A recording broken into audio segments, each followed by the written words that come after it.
ಯಕ್ಷಗಾನೇಯಲಿ ಪಕ್ಷಿ ಮೀರದೆ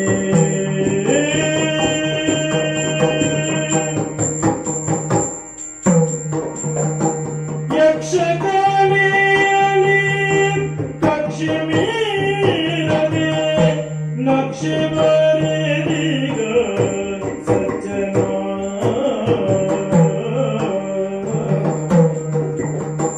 ನಕ್ಷೆ ಬರೆದಿಗ ಸಜ್ಜನ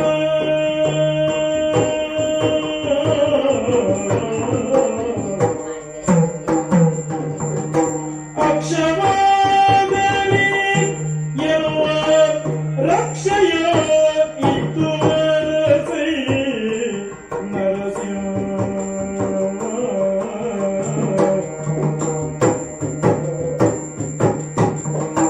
ಅಕ್ಷವಾದಲ್ಲಿ ಎನ್ನುವ ರಕ್ಷೆಯ ಇತ್ತು ನರಸೈ ನರಸಿಂಹ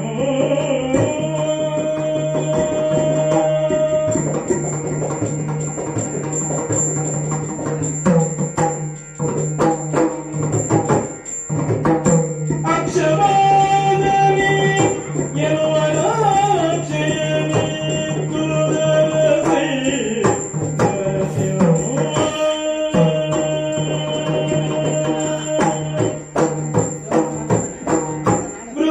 ವೃಕ್ಷವಾಗಿದೆ ವಂಶವಾಹಿನಿ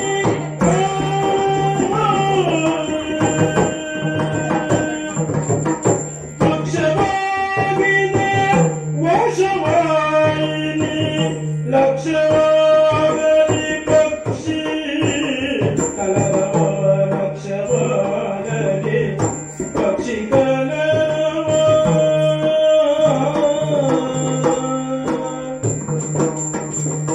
ಪಕ್ಷವಿಲ್ಲದ ದಕ್ಷತನವನು ಪಕ್ಷವಿಲ್ಲದ ದಕ್ಷತನವನು ಇತ್ತು ಹರಸೈ ಮೈಮರೆ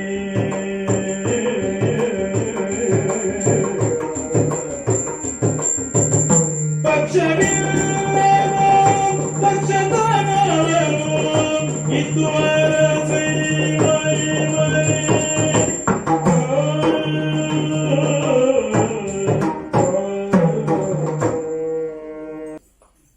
ಶ್ರೀ ಗುರುಭ್ಯೋ ನಮಃ. ನಿಜಕ್ಕೂ ಇದು ನನ್ನನ್ನು ನಾನು ಪ್ರಶ್ನಿಸಿಕೊಳ್ಳುವ ಹೊತ್ತು. ನನ್ನಿಂದ ಇದು ಸಾಧ್ಯವಾಯಿತೆ? ಅಬ್ಬಾ, 25ನೇ ಕೃತಿ. ಹೌದು, ಯಕ್ಷಗಾನದ ರಾಗ ತಾಳಗಳ ಪರಿಪೂರ್ಣ ತಿಳಿಯದಿರುವ ನನಗೆ ಪದ್ಯ ರಚನೆ ಸಾಧ್ಯವಾಗುವುದಾದರೂ ಹೇಗೆ? ಆದರೂ ಆಗಿದೆ ಗುರುಕೃಪೆಯಿಂದ.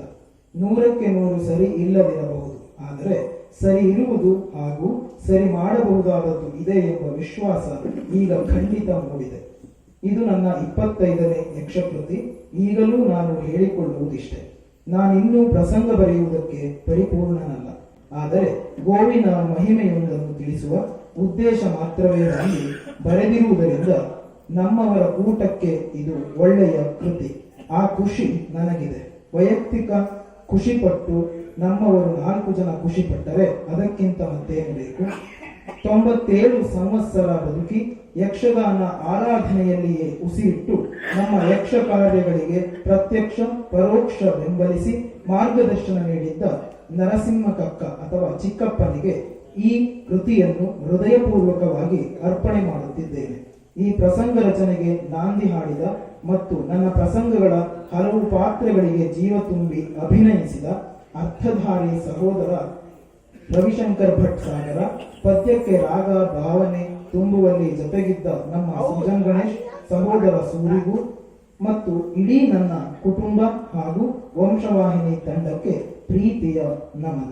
ಯಕ್ಷಗಾನ ಗೇರ್ಗೆ ವೇದಿಕೆ ಮೇಲಿರುವಂತಹ ಎಲ್ಲ ಗಣ್ಯರೇ ಮತ್ತು ವೇದಿಕೆಯ ಮುಂಭಾಗದಲ್ಲಿರುವಂತಹ ಎಲ್ಲ ಕಲಾಭಿಮಾನಿಗಳೇ ಮತ್ತು ಕಲಾವಿದರೇ, ಇವತ್ತು ವಿಶೇಷವಾಗಿ ಗುಂಡು ನರಸಿಂಹ ಹೆಗಡೆಯವರ ಒಂದು ಸಂಸ್ಮರಣೆಯ ಕಾರ್ಯಕ್ರಮ ನಡೀತಾ ಇದೆ. ಅವರು ಯಕ್ಷಗಾನಕ್ಕಾಗಿ ಬದುಕಿದವರು. ತಮ್ಮ 97ರ ವಯಸ್ಸಿನಲ್ಲೂ ಕೂಡ ಯಕ್ಷಗಾನವನ್ನೇ ಅವರು ಗುಣಗುಣಿಸ್ತಾ ಇದ್ದಂಥವ್ರು. ಇತ್ತೀಚೆಗೆ ನಾನು ಅವರದೊಂದು ಯಾವುದೋ ವಾಟ್ಸಪ್ ಅಲ್ಲಿ ನೋಡಿದೆ. ಅವರು ಇತ್ತೀಚಿನವರೆಗೂ ಅವರು ಮೃದಂಗ ನುಡಿಸ್ತಾ ಇದ್ದಿದ್ದಂತಹ ಒಂದು ಚಿತ್ರವನ್ನ ನಾನು ನೋಡಿದೆ. ಅಂದ್ರೆ ಇದು ಯಕ್ಷಗಾನದಲ್ಲಿ ಮಾತ್ರ ಸಾಧ್ಯ ಇದೆ. ಈಗಾಗಲೇ ರಮೇಶ್ ಅಂತ ಹೇಳಿದಾಗೆ ಅವ್ರ ಮನೆಗೆ ಹೋದ್ರೆ ಅವ್ರ ಕುಟುಂಬದ ಯಾರ ಮನೆಗೆ ಹೋದ್ರು ಮಾತಾಡೋದು ಯಕ್ಷಗಾನನೇ ಅಂತ ಹೇಳಿ. ಯಕ್ಷಗಾನಕ್ಕೆ ಅಂಥ ಒಂದು ಅದ್ಭುತವಾದಂತಹ ಒಂದು ಶಕ್ತಿ ಇದೆ. ಕಲೆಗಳು ಎಲ್ಲವೂ ಬಹಳ ಶ್ರೇಷ್ಠವಾದಂತಹದ್ದೇ. ಅದರಲ್ಲೂ ನಮ್ಮ ದೇಶದ ಕಲೆಗಳಿಗೆ ಎಲ್ಲದಕ್ಕೂ ಅದರದ್ದೇ ಆದಂತಹ ವಿಶೇಷತೆ ಇದೆ. ಯಕ್ಷಗಾನಕ್ಕಂತೂ ಬಹಳ ದೊಡ್ಡ ಒಂದು ಶಕ್ತಿ ಇದೆ. ಯಾಕೆಂದ್ರೆ ಅನೇಕ ವರ್ಷಗಳಿಂದ ನಡ್ಕೊಂಡು ಬಂದಂತಹ ಒಂದು ಕಲೆ. ಇದಕ್ಕೆ ನೀವು ಎಷ್ಟು ಸರಿ ನೋಡಿದ್ರು ಮತ್ತೆ ನೋಡಬೇಕು ಅಂತ ಅನ್ನಿಸುವಂತಹ ಒಂದು ಕಲೆ ಇದು. ಯಾವ ಪ್ರಮಾಣದಲ್ಲಿ ಅಂದ್ರೆ ದಕ್ಷಿಣ ಕನ್ನಡದ ಅನೇಕ ಮೇಳಗಳು ದೇವರ ಹೆಸರಿನಲ್ಲಿ ನಡೆಯುವಂತಹ ದೇವಸ್ಥಾನಗಳ ಹೆಸರಿನಲ್ಲಿ ನಡೀತಾರೆ. 3-4-5 ಮೇಳಗಳಿದೆ. ಆ ಎಲ್ಲ ಮೇಳಗಳಿಗೆ ಇನ್ನು ಎಷ್ಟೋ ವರ್ಷಕ್ಕಾಗುವಷ್ಟು ಈಗಾಗಲೇ ಬುಕ್ ಆಗಿದೆ. ಈಗ ಯಾವುದೋ ಒಂದು ಮೇಳದ ಯಕ್ಷಗಾನವನ್ನು ನಾವು ನಮ್ಮೂರಲ್ಲಿ ಆಡಿಸ್ಬೇಕು ಅಂದ್ರೆ ಈಗ ನಮ್ಮ 5-6 ವರ್ಷದ ನಂತರ ನಮ್ಗೆ ಅದು ದಿನಾಂಕ ಸಿಗುತ್ತೆ. ಅಂದ್ರೆ ಇಷ್ಟರ ಪ್ರಮಾಣದಲ್ಲಿ ಯಕ್ಷಗಾನ ಇವತ್ತು ಹಾಸಮುಖಾಗಿದೆ. ಹಾಗಾಗಿ ಯಕ್ಷಗಾನ ಮತ್ತು ಅದರಲ್ಲಿರುವಂತಹ ಏನು ಕಲಾವಿದರಿದ್ದಾರೆ ಅವರು ನಿಜವಾಗಿ ಅದರಲ್ಲೇ ಆ ಯಕ್ಷಗಾನದ ಗೀಳದಲ್ಲೇ ಬದುಕುವಂಥವ್ರು. ನಾವು ಕೆಲವು ಸರಿ ಹೇಳ್ತೀವಿ ಇವ್ರಿಗೆ ಏನಾಗುತ್ತಾರೆ ಅದೇ ಹುಚ್ಚು ಅಂತ ಹೇಳಿ. ಎಲ್ಲರಿಗೂ ಒಂದೊಂದು ಹುಚ್ಚು ಇರ್ತದೆ. ಯಕ್ಷಗಾನ ಮಾಡೋಂಥವ್ರಿಗೆ ಅವರಿಗೆ ಯಕ್ಷಗಾನದ ಹುಚ್ಚು ಅಂತ ಹೇಳ್ಬೋದು. ಆದ್ರೆ ಆ ಥರದ ಹುಚ್ಚು ಇರಬೇಕು. ಬೇರೆ ಬೇರೆ ಯಾವ್ಯಾವ್ದು ಹುಚ್ಚಿರೋಕ್ಕಿಂತ ಯಕ್ಷಗಾನದ ಹುಚ್ಚು ಇರಬೇಕು. ಇಲ್ಲದೆ ಹೋದ್ರೆ ಈ ಕಲೆ ಉಳಿಯೋಕೆ ಸಾಧ್ಯತೆ ಇಲ್ಲ. ಇವತ್ತು ನಾವು ಯಕ್ಷಗಾನದ ಅನೇಕ ಕಲಾವಿದರನ್ನು ನೋಡ್ತೀವಿ. ಅವ್ರು ಯಾವುದೇ ಆರ್ಥಿಕವಾದಂತಹ ಒಂದು ಒಳ್ಳೆ ಸ್ಥಿತಿಯಲ್ಲಿ ಅವ್ರು ಇರೋದೇ ಇಲ್ಲ. ಯಾಕಂದ್ರೆ ಎಷ್ಟೋ ಬೇಕಾದ್ರೆ ಅವ್ರ ದುಡ್ಡನ್ನೇ ಸುರಿದು ಅವರು ಯಕ್ಷಗಾನ ಮೇಳ ಕಟ್ತಾರೆ, ಯಕ್ಷಗಾನ ಮಾಡ್ತಾರೆ. ಅದೊಂದು ಆ ಕಲೆಗೆ ಇರುವಂತಹ ಒಂದು ತಾಕತ್ತು. ಹಾಗಾಗಿ ಇದು ಯಕ್ಷಗಾನ ಇಷ್ಟು ವರ್ಷಗಳವರೆಗೆ ಬದುಕಿ ಬಂದಿದೆ. ನಮ್ಮ ನಾಡಿನ ಸಂಸ್ಕೃತಿ, ಪರಂಪರೆ, ನಮ್ಮ ಪುರಾಣಗಳು ಇದೆಲ್ಲದರ ಬಗ್ಗೆ ಒಂದು ಜಾಗೃತಿ ಮೂಡಿಸುವಂತಹ ಕೆಲಸ ಈ ಯಕ್ಷಗಾನದ ಮೂಲಕ ನಡೀತಾ ಇದೆ. ನಮ್ಮ ಈ ಜಗತ್ತಿನಲ್ಲಿರುವಂತಹ ಅನೇಕ ಸಂಸ್ಕೃತಿಗಳೆಲ್ಲ ನಾಶ ಆದವು. ಆದ್ರೆ ನಮ್ಮ ದೇಶದ ಸಂಸ್ಕೃತಿ ನಾಶ ಯಾಕಾಗಲಿಲ್ಲ ಅಂದ್ರೆ ಈ ತರದ ಒಂದು ಕಲೆ ಇವೆಲ್ಲ ಇರೋದ್ರಿಂದಾಗಿ ನಮ್ಮ ಸಂಸ್ಕೃತಿ ಇವತ್ತಿನವರೆಗೂ ನಾಶ ಆಗಿಲ್ಲ. ನೀವು ಏನೇ ಒಂದೊಂದು ಸ್ವಲ್ಪ ದಿವಸ ಇದೆಲ್ಲ ಸ್ವಲ್ಪ ಅಳಿದು ಹೋಗ್ತಾ ಇದೆ ಅಂತ ನಮ್ಗೆ ಅನ್ಸಿದ್ರು ಕೂಡ ಮತ್ತೆ ಅದು ಚಿಗುರುತ್ತಾನೆ ಇದೆ. ಇವಾಗ ನೋಡಿ ಯಕ್ಷಗಾನದ ಕಲಾವಿದರು ಈಗೆಲ್ಲ ಟಿವಿ ಬಂತಪ್ಪ ಮತ್ತೊಂದು ಬಂತು ನಾವು ಹೇಳಿದ್ವಿ. ಆದ್ರೆ ಯಕ್ಷಗಾನದ ಕಲಾವಿದರ ಸಂಖ್ಯೆ ಏನೂ ಕಡಿಮೆ ಆಗಲಿಲ್ಲ. ಅದು ಯಕ್ಷಗಾನ ಕಲಾವಿದರ ಸಂಖ್ಯೆ ಜಾಸ್ತಿ ಆಗ್ತಾನೆ ಇದೆ. ಹಾಗಂತ ಪ್ರಸಂಗಗಳ ಸಂಖ್ಯೆ ಏನೂ ಕಡಿಮೆ ಆಗ್ತಾ ಇಲ್ಲ. ರಮೇಶ್ಗಳ 25ನೇ ಒಂದು ಪ್ರಸಂಗ ಇದೆ. ಈ ಯಕ್ಷಗಾನದ ಪ್ರಸಂಗ ರಚನೆ ಇದೆಯಲ್ಲ ಇದು ನಿಜವಾಗಿಯೂ ಒಂದು ಶ್ರೇಷ್ಠವಾದಂತಹ ಒಂದು ಸಾಹಿತ್ಯ, ಒಂದು ಕಲೆ ಇದೆ. ಸಾಹಿತ್ಯ ಇವತ್ತು ಬೇರೆ ಸಾಹಿತ್ಯಗಳಿಗೆ ಬಹಳ ದೊಡ್ಡ ಒಂದು ಮಹತ್ವವನ್ನು ಜನ ಕೊಡ್ತಾರೆ. ಆದ್ರೆ ಯಕ್ಷಗಾನದ ಸಾಹಿತ್ಯ ಜನ ಏನು ಅದಕ್ಕೆ ಮಹತ್ವ ಕೊಡದೇ ಇರ್ಬೋದು, ಆದ್ರೆ ಅದು ಬಹಳ ಕಾಲ ದೀರ್ಘಕಾಲ ಅದು ಉಳಿಯುವಂತದ್ದು. ಇವತ್ತು ನೀವು ಯಾವುದೇ ಒಬ್ಬ ಕವಿಯ ಕವಿತೆಗಳನ್ನ ಎಷ್ಟು ದಿನ ಅದನ್ನ ಓದ್ತಾರೆ? ಎಲ್ಲೋ ಕೆಲವು ದಿನ ಅದಕ್ಕೆ ಒಂದು ಜೀವ ಇರುತ್ತೆ ಅಷ್ಟೇ. ಎಷ್ಟೇ ಬೇಕಾದ ಶ್ರೇಷ್ಠವಾದಂತಹ ಕವಿದಿರ್ಬೋದು. ಆದ್ರೆ ನಮ್ಮ ಅನೇಕ ಕವಿಗಳು ಅಥವಾ ಋಷಿಗಳು ಅಂತ ಹೇಳ್ಬೋದು, ಅವರೆಲ್ಲ ಬರೆದಿರುವಂತಹ ಸಾಹಿತ್ಯಕ್ಕೆ ಎಷ್ಟು ವರ್ಷಗಳ ಒಂದು ಇತಿಹಾಸ ಇದೆ. ಈಗಲೂ ಜನ ಅದನ್ನ ಹೇಳ್ತಾರೆ. ಇವತ್ತು ವಾಲ್ಮೀಕಿನೋ ವ್ಯಾಸನೋ ಇವರೆಲ್ಲ ಬರೆದಿರುವಂತಹ ಸಾಹಿತ್ಯಗಳ ಬಗ್ಗೆ ಈಗಲೂ ಕೂಡ ಅದನ್ನು ಓದ್ತಾರೆ, ಪಾರಾಯಣ ಮಾಡ್ತಾರೆ, ಎಲ್ಲ ಮಾಡ್ತಾರೆ. ಆದ್ರೆ ಇವತ್ತಿನ ದಿನಗಳಲ್ಲಿ ಓದುವಂತಹ ಅನೇಕ ಸಾಹಿತ್ಯಗಳು ಕೇವಲ ಅದಕ್ಕೆ ಅದರ ಪೇಪರ್ ವ್ಯಾಲ್ಯೂ ಅಂತ ಹೇಳ್ತಾರೆ. ಅಂದ್ರೆ ಅದ್ರ ಅಷ್ಟೇ ಪುಸ್ತಕದ ಒಂದ್ಸರಿ ನೋಡಿ ಆ ಪೇಪರಿನ ಎಷ್ಟು ವ್ಯಾಲ್ಯೂ ಇರುತ್ತೋ ಅಷ್ಟೇ ಅದರದ್ದು ಅಂತ ಹೇಳ್ತಾರೆ. ಆದ್ರೆ ಈ ತರ ಯಕ್ಷಗಾನದ ಪ್ರಸಂಗಗಳಿಗೆ ಬಹಳ ದೀರ್ಘವಾದಂತ ಒಂದು ಕಾಲ ಇದೆ. ಅದಕ್ಕೆ ಅಕಸ್ಮಾತ್ ಜನಕ್ಕೆಲ್ಲ ಅದು ಇವತ್ತು ನಮ್ಮ ಯಕ್ಷಗಾನ ಪ್ರಸಂಗ ಬರೆಯೋದು ಬಹಳ ಕಷ್ಟ ಇದೆ. ಆದ್ರೆ ಅದಕ್ಕೆ ಒಬ್ಬ ಬೇರೆ ಕವಿಗೆ ಸಿಕ್ಕಿದಷ್ಟು ಮಾನ್ಯತೆ ಈ ಯಕ್ಷಗಾನದ ಕವಿಗಿಲ್ಲ. ಆದ್ರೆ ಇನ್ನೊಂದು ಲಾಭ ಏನಿದೆ ಅಂದ್ರೆ ಆ ಬೇರೆ ಕವಿಗಳು ಬರೆದಂತಹ ಕವಿತೆಗಳಿಗೆ ಬಹಳ ಆಯುಷ್ಯ ಕಡಿಮೆ. ಆದ್ರೆ ಇದಕ್ಕೆ ಹಾಗಿಲ್ಲ. ಇವತ್ತು ನೋಡಿ ಎಷ್ಟೋ ವರ್ಷಗಳ ಹಿಂದೆ ಬರೆದಂತಹ ಯಕ್ಷಗಾನದ ಸಾಹಿತ್ಯ ಏನಿದೆ, ಪ್ರಸಂಗ ಏನಿದೆ, ಅದನ್ನ ಈಗಲೂ ಆಡ್ತಾರೆ. ಇನ್ನು ಎಷ್ಟೋ ವರ್ಷಗಳವರೆಗೆ ಆಡ್ಬೋದು. ಇವತ್ತು ಈ 25ನೇ ಕೃತಿ ಏನು ರಚನೆ ಆಗಿದೆ, ಇದು ಎಷ್ಟೋ ವರ್ಷಗಳವರೆಗೂ ಈ ಕೃತಿಯ ಒಂದು ಇದನ್ನ ಯಕ್ಷಗಾನ ಆಡ್ಬೋದು. ಅಂದ್ರೆ ಇದಕ್ಕೆ ಅಷ್ಟು ಜೀವಂತಿಕೆ ಇದೆ, ಅಷ್ಟು ಶಕ್ತಿ ಇದೆ. ಇದಕ್ಕೆ ಆ ಶಕ್ತಿ ಇರೋದ್ರಿಂದಾಗಿ ಅದಕ್ಕೆ ಬೆಲೆ ಇದೆ. ಹಾಗಾಗಿ ಅದಕ್ಕೆ ಅಷ್ಟು ಮಹತ್ವ ಇದೆ. ಹಾಗಾಗಿ ಇದಕ್ಕೆ ಒಂದು ಇದನ್ನು ನಾವು ಪ್ರೋತ್ಸಾಹ ಮಾಡಬೇಕು. ಈ ಹಿನ್ನೆಲೆ ಒಳಗೆ ನಾವು ಈಗ ಕೆಲವು ದಿನಗಳಿಂದ ಕಾರಗಡಿಯಲ್ಲಿ ಸಾಮೂಹಿಕ ಸತ್ಯನಾರಾಯಣ ಪೂಜೆಯ ಸಂದರ್ಭದಲ್ಲಿ ರಮೇಶ್ ಹೆಗಡೆ ಅವರಿಗೆ ಒಂದು ಸನ್ಮಾನ ಮಾಡಿದ್ರು. ಅಂದ್ರೆ ಅವರು 25ನೇ ಕೃತಿಯನ್ನು ಜಸ್ಟ್ ಅವರು ಬರೆದು ಪೂರೈಸಿದೆ ಅಂತ ಹೇಳಿದ್ರು. ಅಂದ್ರೆ ಈ ತರದ ಒಂದು ಸಾಹಿತ್ಯ ರಚನೆ ಮಾಡುವಂತಹದ್ದೇನಿದೆ ಇದಕ್ಕೆ ನಾವು ಪ್ರೋತ್ಸಾಹ ಕೊಡಬೇಕು. ಈ ಹಿನ್ನೆಲೆಯಲ್ಲಿ ನಾವು ಅನೇಕ ಒಂದು ಚಟುವಟಿಕೆಗಳನ್ನ ಪ್ರೋತ್ಸಾಹ ಕೊಡುವಂತ ಕೆಲಸ ಮಾಡ್ತಾ ಇದ್ವಿ. ನಮ್ಮ ಕಾರಣಗಿರಿಯಲ್ಲಿ ಗ್ರಾಮ ಭಾರತಿ ಟ್ರಸ್ಟ್ ರಾಷ್ಟ್ರೋತ್ಥಾನ ಬಳಗದ ಮೂಲಕ ಇಡೀ ಸುತ್ತಮುತ್ತಲಿನ ಅನೇಕ ಗ್ರಾಮಗಳನ್ನ ಸೋಲಾರ್ ಗ್ರಾಮ ಅಂತ ಮಾಡಿದೀವಿ. ಅಂದ್ರೆ ಎಲ್ಲ ಮನೆಗಳಿಗೂ ಸೋಲಾರ್ ಅನ್ನ ಹಾಕ್ಸಿದೀವಿ. ಇವತ್ತು ನಮ್ಮ ಈಗೂ ನಾವು ಅನುಭವಿಸ್ತಾ ಇದ್ದೀವಿ. ಇವಾಗ ಕರೆಂಟ್ ಇರಲಿಲ್ಲ ಇಷ್ಟೊತ್ತಿನಲ್ಲಿ. ಮಲೆನಾಡಿನ ಇಷ್ಟು ಶರಾವತಿಯ ದಡದಲ್ಲಿರುವಂತಹ ನಮಗೆ ಯಾವಾಗಲೂ ಕರೆಂಟ್ ಇರೋದಿಲ್ಲ. ಇದನ್ನು ಎಷ್ಟು ವರ್ಷಗಳಿಂದ ಎಷ್ಟು ಯಾರಿಗೆ ಹೇಳಿದ್ರು ಅದರ ಸಮಸ್ಯೆ ಏನು ಬಗೆಹರಿಯೋದಿಲ್ಲ.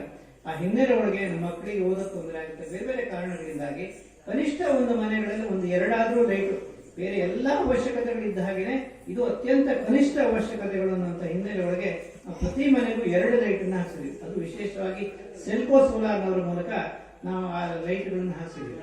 ಅದೇ ಹಿನ್ನೆಲೆ ಒಳಗೆ ಇತ್ತೀಚಿನ ದಿನಗಳಲ್ಲಿ ನಮ್ಮ ಯಕ್ಷಗಾನ ಇರ್ಬೋದು, ಬೇರೆ ಬೇರೆ ಕಲೆಗಳಿಗೆ ಇವತ್ತು ಬಹಳ ಕಲಾವಿದರು ಸಂಕಷ್ಟವನ್ನ ಅನುಭವಿಸ್ತಾ ಇದ್ದಾರೆ.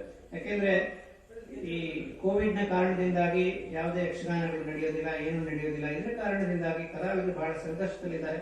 ಹಾಗಾಗಿ ನಾವು ಸೆಲ್ಕೋ ಸೋಲಾರ್ನವರಿಗೆ ಇದಕ್ಕೊಂದು ಏನಾದ್ರೂ ಒಂದು ಯಕ್ಷಗಾನದ ಕಲಾವಿದರಿಗೆ ಅವ್ರಿಗೆ ಏನೋ ಜೀವನಕ್ಕೆ ಕೊಡಬೇಕು ಅಂತಲ್ಲ, ಮನೆ ಪಕ್ಷ ಅವ್ರಿಗೆ ಒಂದು ಪ್ರೋತ್ಸಾಹ ಕೊಟ್ಟು ಅವ್ರಿಗೆ ಏನೋ ಒಂದು ಶಕ್ತಿ ಕೊಡುವಂತಹ ಒಂದು ಕೆಲಸ ಮಾಡೋಣ. ಅದಕ್ಕೋಸ್ಕರ ನೀವು ಏನಾದ್ರೂ ಒಂದು ಸಹಕಾರ ಕೊಡಿ ಅಂತ ನಾವು ಅವ್ರಿಗೆ ಕೇಳಿದ್ವಿ.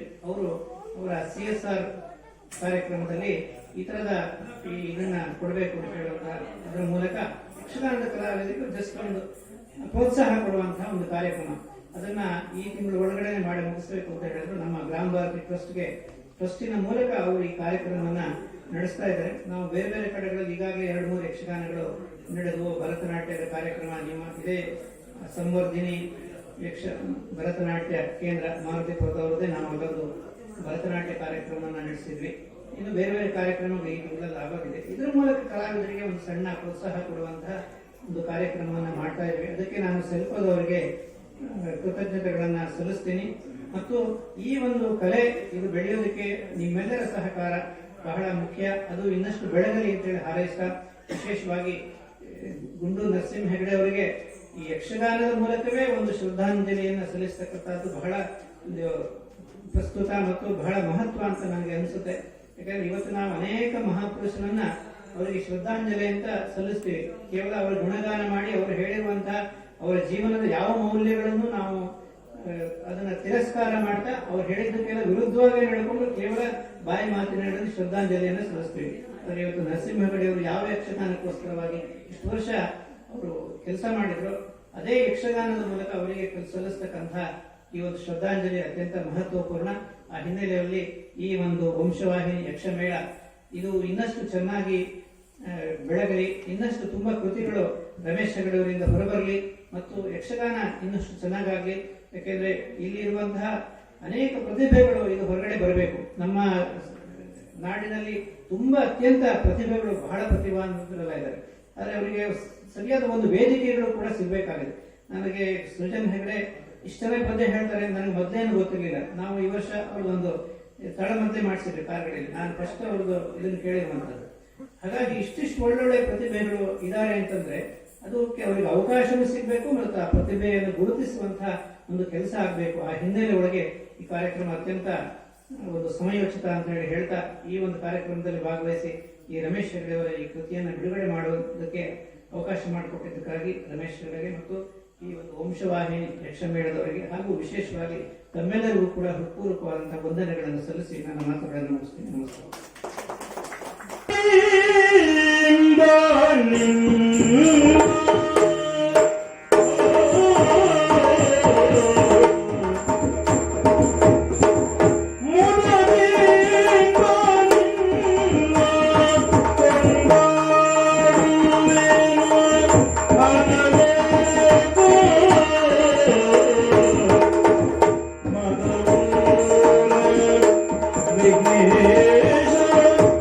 Devo Jagadish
ಅಜನ ಧ್ಯಾನಿಸಿ ವಂದಿಸುವೆ ಶಾರದೆಗೆ ವಂದಿಸುವೆ ಶಾರದೆಗೆ ಶತ್ರಾತ್ಯ ಅಮರಲಿಂಗರಗಿ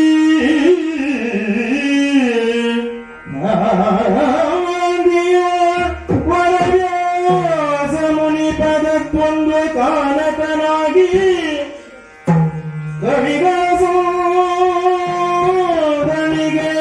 ಬಲ ಬಂದು ಪ್ರೇಮನಿ ಗೌತಮಿ ಗೋದಾವರಿ ಎಂಬಿ ಕಥಾಮೃತ ಆ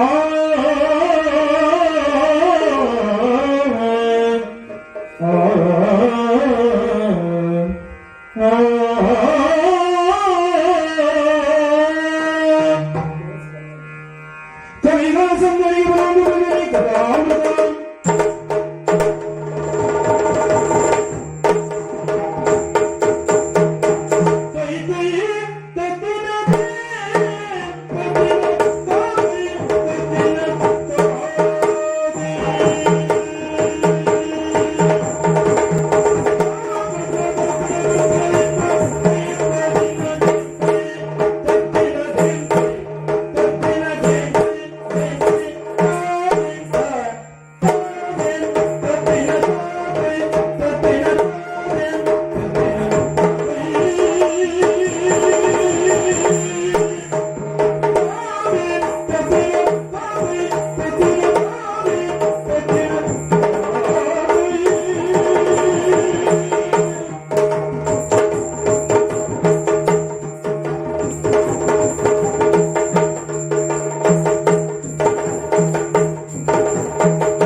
ಸ್ವರ್ಗದ ವಿಶೇಷವೇನು? ಎಲ್ಲ ವಿಷಯಗಳು ಇಲ್ಲಿ ಅಡಕಗೊಂಡಿದ್ದು ಆ ಕಾರಣಕ್ಕಾಗಿ ಇಲ್ಲಿರಬಹುದಾದಂತಹ ಸಂತೋಷ ಆನಂದ ಮತ್ತೆ ಯಾವ ಲೋಕದಲ್ಲೂ ಲಭ್ಯವಾಗಲಿಕ್ಕಿಲ್ಲ. ಅಂತಹ ವಿಶೇಷವಾದಂತಹ ಸ್ವರ್ಗ ಲೋಕದ ಅಧಿಪತಿಯಾಗಿ ಪ್ರಸ್ತುತ ಗದ್ದಿಗೆಯನ್ನ ಏರಿ ಆನಂದದಿಂದ ಇಡೀ ಸಮಸ್ತ ಜೀವ ಕೋಟಿಗಳಿಗೆ ಶುಭವನ್ನ ಹಾರೈಸಿ ತನ್ಮೂಲಕ ನನ್ನದೇ ಆದಂತಹ ಸಂತೋಷವನ್ನ ಅನುಭವಿಸ್ತಾ ಇದ್ದೇನೆ ಎನ್ನುವಾಗ ಸ್ವರ್ಗದ ಗದ್ದುಗೆಯನ್ನ ಏರುವಂತಹದ್ದು ಇರಬಹುದಾದ ಎಲ್ಲರಿಗೂ ಸಾಧ್ಯವೇ ಎಂದು ಭಾವಿಸಿದಾಗ ಹಾಗೆ ಸುಲಭ ಸಾಧ್ಯವಾದದ್ದಲ್ಲ.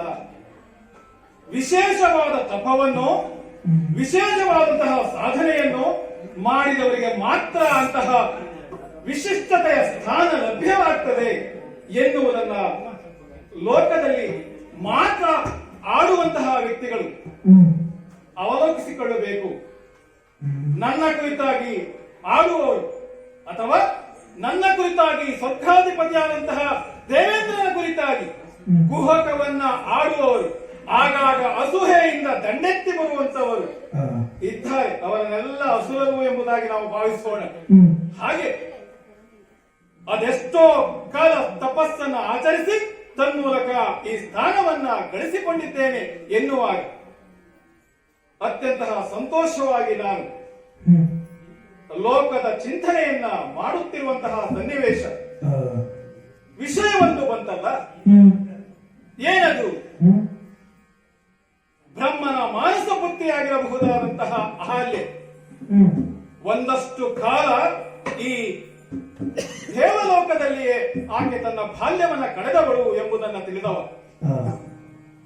ಆಕೆಯ ಸ್ವಯಂವರವನ್ನ ಏರ್ಪಡಿಸಿದ್ದೇನೆ, ತಾವು ಚಿತ್ತೈಸಬೇಕು ಎನ್ನುವಂತಹ ವಿಶೇಷವಾದಂತಹ ಪತ್ರವನ್ನು ನನಗೆ ತಲುಪಿದೆ. ಮುದ್ಗಲ ಮುನಿ ನನ್ನನ್ನ ಅತ್ಯಂತ ಆದರದಿಂದ ಅಲ್ಲಿಗೆ ಬರಮಾಡಿಕೊಳ್ಳಬೇಕು ಎಂಬಂತಹ ಕಾರಣಕ್ಕಾಗಿ ಕಳಿಸಿರಬಹುದಾದಂತಹ ಆ ವಿಷಯವನ್ನ ಲಕ್ಷಿಸಿ ನಾನು ಸಂತೋಷಗೊಂಡವನಿದ್ದೇನೆ. ಯಾಕೆ? ಅತ್ಯಂತ ಸುಂದರಿಯಾಗಿ ಅಥವಾ ಈ ದೇವಲೋಕಕ್ಕೆ ಬೇಕಾದಂತಹ ಸಂಸ್ಕಾರವನ್ನ ಒಳಗೊಂಡಿರಬಹುದಾದಂತಹ ಕನ್ಯೆಯನ್ನು ದೇವಲೋಕಕ್ಕೆ ತರುವಂತಹ ಕಾರ್ಯಕ್ಕೆ ಈ ಸ್ವಯಂವರ ಅತ್ಯಂತ ಪೂರಕವಾದದ್ದು ಎಂಬುದಾಗಿ ನಾನು ಭಾವಿಸಿದವ. ಹಾಗಾಗಿ ದೇವಲೋಕದಲ್ಲಿ ಒಂದರ್ಥದ ಸಂತೋಷ ವಿಶೇಷವಾಗಿ ಮೇಳವಿಸಿದೆ. ನಮ್ಮವನನ್ನ ಒಳಗೂಡಿಕೊಂಡು ನೇರವಾಗಿ ಮುದ್ಗಲ ಅವರ ಆಶ್ರಮದತ್ತ ತೆರಳಿಬಿಡ್ತೇನೆ.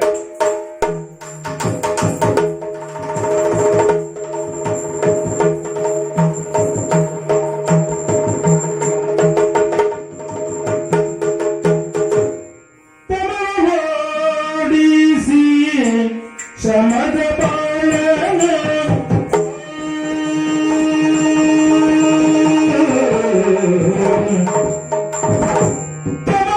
ತಮಲೋಡಿಸಿ ಸಮದ ಬಾಳನೆ ತಮದಿ ಬಾಳಿದ ಮನೆಯು ಗೌತಮ ತಮದಿ ಬಾಳಿದ ಮನೆಯು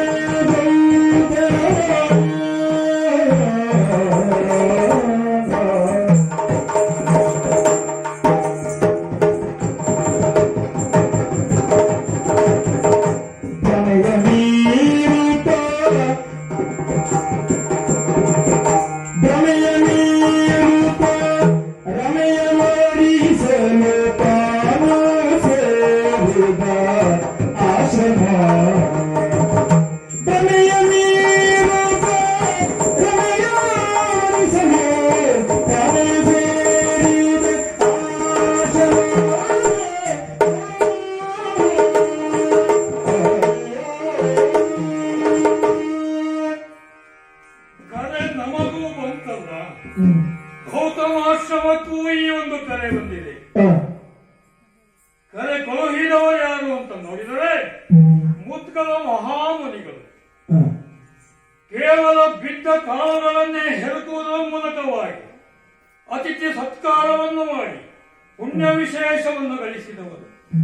ಸ್ವರ್ಗದಿಂದ ಅವರಿಗೆ ಕರೆ ಬಂದಿತ್ತಂತೆ ವಿಮಾನದ ಸಹಿತವಾಗಿ ಮುದ್ಗಲರು ದೇವಲೋಕಕ್ಕೆ ಬರಬೇಕು ಅಂತ. ಆಗ ಅವರು ಆಡಿದ ಮಾತು, ದೇವಲೋಕಕ್ಕೆ ಯಾಕಾಗಿ ತೆಗೆದುಕೊಂಡು ಹೋಗ್ತಾ ಇದ್ದೀರಿ? ನೀವು ಗಳಿಸಿದ ಪುಣ್ಯದ ಫಲ ಅದು ಅಂತ ಹೇಳಿದ್ರಂತೆ. ಆ ಪುಣ್ಯದ ಫಲ ಎಷ್ಟು ದಿನ ಅಲ್ಲಿ ಸ್ವರ್ಗದಲ್ಲಿ ಇರ್ತದೆಯೋ ಆ ಪುಣ್ಯದ ಫಲಕಗಳ ಮೇಲೆ ಏನಾಗ್ತದೆ, ಮತ್ತೆ ಇಲ್ಲಿಗೆ ಬರಬೇಕು. ಆವಾಗ ಹೇಳಿದ್ರಂತೆ, ಅಂತ ಸುಖವೇ ನನಗೆ ಬೇಡ, ಶಾಶ್ವತವಾದ ಸುಖವನ್ನು ನಾನು ಬಯಸ್ತೇನೆ ಅಂತ ಮುದ್ಗಲರು ಆಡಿದರಂತೆ. ಅಂತಹ ಪುಣ್ಯಾತ್ಮರು ವಿಷ್ಣುವನ್ನೇ ಒಲಿಸಿಕೊಳ್ಳುವುದರ ಮೂಲಕವಾಗಿ ಕ್ಷೀರ ಯಾಗವನ್ನೇ ಮಾಡಿ ದಕ್ಷಿಣ ಪಥದಲ್ಲಿ ಕ್ಷೀರ ಕುಂಡವನ್ನು ನಿರ್ಮಿಸಿದಂತಹ ಮಹಾಪುಣ್ಯಾತ್ಮರು. ಅಂಥವರು ತಮ್ಮ ಮಗಳಾಗಿರುವಂತಹ ಅಹಲ್ಯೆಗೆ ಮದುವೆ ಮಾಡಿಸ್ತಾ ಇದ್ದೇನೆ, ತಾವು ಆ ಕಾರ್ಯಕ್ರಮದಲ್ಲಿ ಆಗಮಿಸಬೇಕು ಅಂತ ಕೇಳ್ತಾರೆ. ಅವರಷ್ಟು ಹೇಳಿದ ಮೇಲೆ ನನಗೆ ಯೋಚನೆ ಆದದ್ದು, ಒಂದು ಕಾಲಕ್ಕೆ ಮದುವೆಯೇ ಬೇಡ ಅಂತ ನಾನು ಅನಿಸಿದ್ದವ ನಾನು. ಯಾಕೆ? ನಮ್ಮ ತಂದೆಯವರಾಗಿರುವಂತಹ ದೀರ್ಘ ತಮ್ಮರು ಹುಟ್ಟು ಕುರುಡರಾಗಿಯೇ ಹುಟ್ಟಿದವರು. ಅವರ ಪತ್ನಿ ಮತ್ತು ಅವರಲ್ಲಿಯೂ ಸರಸ ದಾಂಪತ್ಯ ಆಗಲಿಲ್ಲ, ಅದು ವಿರಸ ದಾಂಪತ್ಯವೇ ಆಯಿತು. ಇದನ್ನು ನೋಡಿ ಅನುಭವಿಸಿದಂತಹ ನಾನು ಯಾವ ಕಾಲಕ್ಕೂ ಮದುವೆಯಾಗಬಾರದೆಂಬ ತೀರ್ಮಾನಕ್ಕೆ ಬಂದವ. ಕೊನೆಗೆ ಅನ್ನಿಸಿದ್ದೇನು, ಕೇವಲ ನಮ್ಮ ತಂದೆ ತಾಯಿಯರದ್ದು ವಿರಸ ದಾಂಪತ್ಯ, ಪ್ರಪಂಚದಲ್ಲಿ ಯಾವುದು ಸರಸ ದಾಂಪತ್ಯವೇ ಇಲ್ಲ ಅಂತಾಗಬಾರದು, ಅದನ್ನು ಸಾಧಿಸಿ ತೋರಿಸಬೇಕು ಅಂತ ನಾನು ನಿರ್ಣಯಕ್ಕೆ ಬಂದೆ. ಆವಾಗ ಈ ಕರೆ ಬಂತು, ಮದುವೆಗೆ ಬರಬೇಕು ಅಂತ. ಹಾಗಾದರೆ ಬಂದಂತಹ ಕರೆಯನ್ನು ಸ್ವೀಕರಿಸಿದ್ದೇನೆ, ತಡ ಮಾಡುವುದಿಲ್ಲ, ಆದಷ್ಟು ಬೇಗ ಮುದ್ಗಲರ ಆಶ್ರಮವನ್ನು ಸೇರಿಕೊಳ್ತೇನೆ.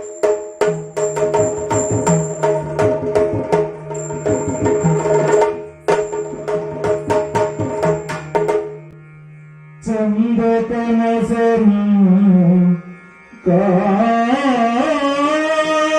ಕಾಣುತ್ತ ಅಂದು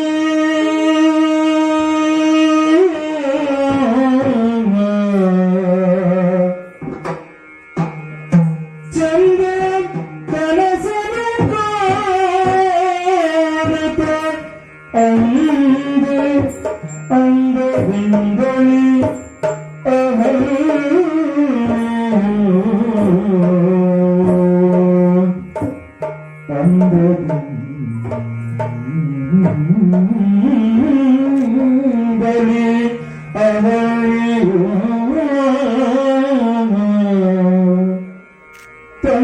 ತಂದೆಯನು ಪೊಗಳುತ್ತಾ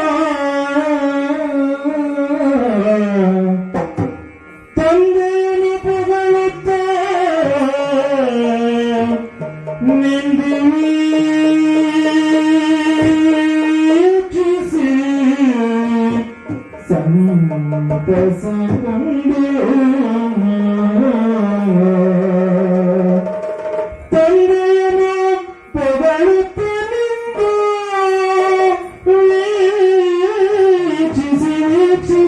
ವೀಕ್ಷಿಸಿ ಸಂತಸಗೊಂಡು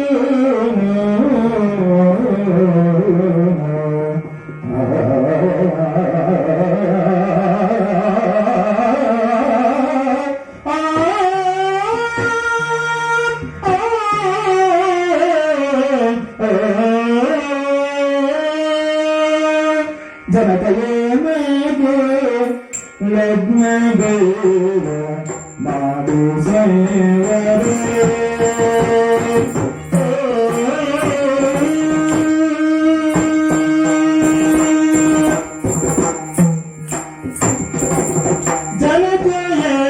ಜನಕಯೇನೆಗೆ ಲಗ್ನಗೈರ ಮಾಡು ಸೇವರ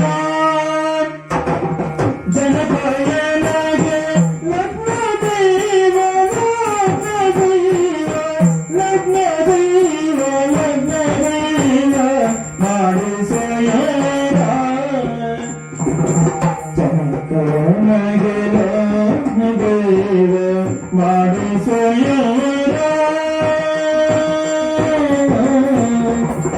ಮನಕೆಂದು ಪರುಷವಾಯ್ತು ನುಡಿಸದಗರ ಮನಕೆಂದು ಹರುಷವಾಯ್ತು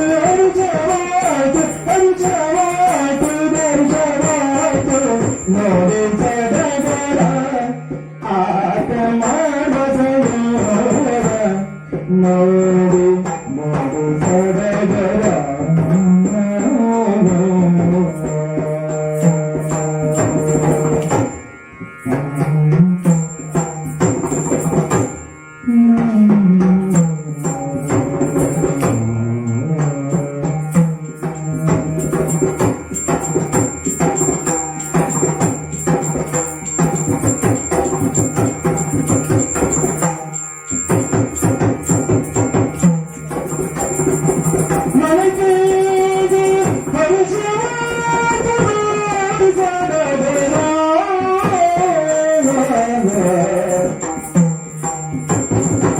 ಕನಸ ಕಂಡ ಮರುಮಗನು ಯಾರು ಬರುವರೋ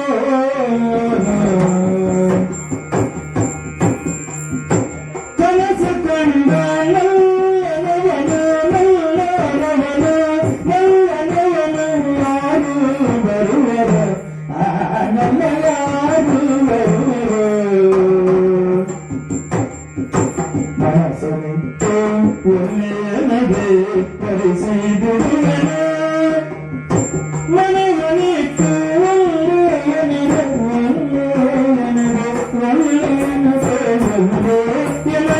ಒಲಿಸಿದುರುವನು ಅವನ ಒಲಿಸಿದುರುವನು ಅವನ ಒಲಿದು ಬಿಡುವನು ನಾ ಒಲಿಸಿದುರುವನು ಆವರಿಸಿದುರುವನು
ಮನಸ್ಸನಿಟ್ಟು ಒಳ್ಳೆಯನದೆ ಒಲಿಸಿದುರುವನು ಅವನ ಒಲಿಸಿದುರುವನು ಜನಕರನಗೆ ಯಜ್ಞವೆಲ್ಲ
ಮನೆಯಲ್ಲಿಂದ ಎಲ್ಲರಿಂದಲೂ ಪ್ರೀತಿಯಿಂದ ಕರೆಸಿಕೊಳ್ತಾ ಇದ್ದೇನೆ. ಸ್ವರ್ಗದಲ್ಲಿರಬೇಕಾದಂತಹ ನಾನು ನನ್ನ ತಂದೆ ಮುದ್ದುಗಲ ಮುನಿಯವರಿಗೆ ನನ್ನ ಆರೈಕೆಯ ಹೊಣೆಯನ್ನ ವಹಿಸಿದ್ದಾಗಿದೆ. ಹಾಗಾಗಿ ಮುನಿ ಆಶ್ರಮವನ್ನ ಸೇರಿದ್ದೇನೆ. ನನ್ನ ತಂದೆಯಾದರೂ ನನ್ನಲ್ಲಿ ಯಾವುದೇ ಭೇದ ಭಾವವನ್ನು ಎಣಿಸದೆ ಹೆತ್ತ ತಂದೆಯಂತೆ ನನ್ನನ್ನ ಸಾಕಿದ್ದಾರೆ. ನನ್ನ ಬೇಕು ಬೇಡಗಳನ್ನೆಲ್ಲ ಪೂರೈಸಿದ್ದಾರೆ. ಅವರ ಪ್ರೀತಿಗೆ ನಾನು ಎಷ್ಟು ಹೊಗಳಿದರೂ ಕಮ್ಮಿಯೇ. ಹೀಗಿರುವಾಗ ಅತ್ಯಂತ ರೂಪವತಿಯಾದಂತಹ ನನ್ನನ್ನ ತುಂಬಾ ಪ್ರೀತಿಯಿಂದ ನೋಡಿಕೊಂಡಿದ್ದಾರೆ. ಆರೈಕೆಯನ್ನು ತುಂಬಾ ಚೆನ್ನಾಗಿ ಮಾಡಿದ್ದಾರೆ. ಅಷ್ಟೇ ಅಲ್ಲ, ಅತ್ಯಂತ ಸತ್ಕುಲ ಪ್ರಸೂತಿಯನ್ನಾಗಿ ಮಾಡಿ ನನ್ನನ್ನ ವಿದ್ಯಾವಂತಿಯನ್ನಾಗಿ ಮಾಡಿ ಈ ರೀತಿ ಅವರ ಆಶ್ರಮದಲ್ಲಿ ಇಟ್ಟು ನನ್ನನ್ನ ಆರೈಕೆ ಮಾಡಿದ್ದಾರೆ. ಅಷ್ಟೇ ಅಲ್ಲ, ಪ್ರಾಯ ಷೋಡಶಿಯಾಗಿದ್ದೇನೆ, ಪ್ರಾಯ ಪ್ರಬುದ್ಧೆಯಾಗಿದ್ದೇನೆ. ನನ್ನನ್ನು ವಿವಾಹ ಮಾಡುವ ನಿಶ್ಚಯವನ್ನ ಮಾಡಿದ್ದಾರೆ. ಹಾಗೆ ಅಷ್ಟೇ ಅಲ್ಲ, ವಿವಾಹ ಮಾಡಿದಾಗ ಮಾಡಬೇಕು ಅನ್ನುವಾಗ ಹೆಣ್ಣಲ್ಲಿ ಸಹಜವಾಗಿ ಒಂದು ಆಸೆ ಇರುತ್ತದೆ, ಕನಸು ಇರುತ್ತದೆ. ನನ್ನನ್ನು ಮದುವೆಯಾಗುವಂತಹ ಹುಡುಗ ಹೇಗಿರಬೇಕು? ಸುಂದರನಾಗಿರಬೇಕು, ಸದೃಢನಾಗಿರಬೇಕು, ವಿದ್ಯಾವಂತನಾಗಿರಬೇಕು. ಹೌದು, ಇದನ್ನೆಲ್ಲ ನೋಡಿಯೇ ನನ್ನ ತಂದೆ ಮುದ್ಗಲ ಮುನಿ ಆತ ಸ್ವಯಂವರವನ್ನ ಏರ್ಪಡಿಸಿದ್ದಾರೆ. ಸ್ವಯಂವರದ ಮೂಲಕ ನಿನ್ನ ಮದುವೆ ನಿಶ್ಚಯಿಸುತ್ತೇನೆ ಎಂಬುದಾಗಿ ಹೇಳಿದ್ದಾರೆ. ನಾನು ಕನಸಿನಲ್ಲಿ ಕಂಡಿದ್ದೇನಲ್ಲ, ನನ್ನ ಮದುವೆಯಾಗುವಾಗ ಹೇಗಿರಬೇಕು ಎಂಬುದಾಗಿ. ಸುಂದರನಾಗಿರಬೇಕು, ಸದೃಢನಾಗಿರಬೇಕು. ಹೌದು, ಎಲ್ಲ ಹೆಣ್ಣು ಇದನ್ನು ಬಯಸುವುದು ಸಹಜ ಅಲ್ವೇ? ಹೌದು. ಯಾರಲ್ಲಿ ಸಂತೋಷ ಇಲ್ಲ ಹೇಳಿ ಮದುವೆ ಆಗುವುದು ಅಂತಂದ್ರೆ ಅಲ್ವೇ? ಹಾಗಿರಬೇಕಾದ್ರೆ ಗಂಡು ಹೀಗಿರಬೇಕು ಅನ್ನುವುದು ಬಯಸುವುದು ತಪ್ಪಲ್ವಲ್ಲ? ಹಾಗಿರುವಾಗ ನಾನು ನನ್ನ ತಂದೆಯಲ್ಲಿ ಹೇಳಿದ್ದೇನೆ. ಆದರೂ ಅವರ ಗೌರವಕ್ಕೆ ತಕ್ಕುದಾಗಿ ನಿನ್ನಗೆ ಗಂಡನ್ನು ನೋಡುತ್ತೇನೆ ಮಗಳೇ ಅಂತ ಹೇಳಿದ್ದಾರೆ. ಹಾಗಾಗಿ ನಾನು ಅವರ ಗೌರವಕ್ಕೆ ಚ್ಯುತಿ ತರದಂತೆ ನಾನು ನಡೆದುಕೊಳ್ಳುತ್ತೇನೆ. ಅವರಲ್ಲಿ ಮಾತನ್ನು ಕೊಟ್ಟಿದ್ದೇನೆ. ಹಾಗಾಗಿ ಬರುವಂತ ಹೇಗಿರಬೇಕು ಎಂಬ ನಿರೀಕ್ಷೆ ಇರಬೇಕು. ನಾನು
ಅಹಲ್ಯೆ ಇದು ಲೋಕವೇದ್ಯವಾಗಿರತಕ್ಕಂಥ ವಿಚಾರ.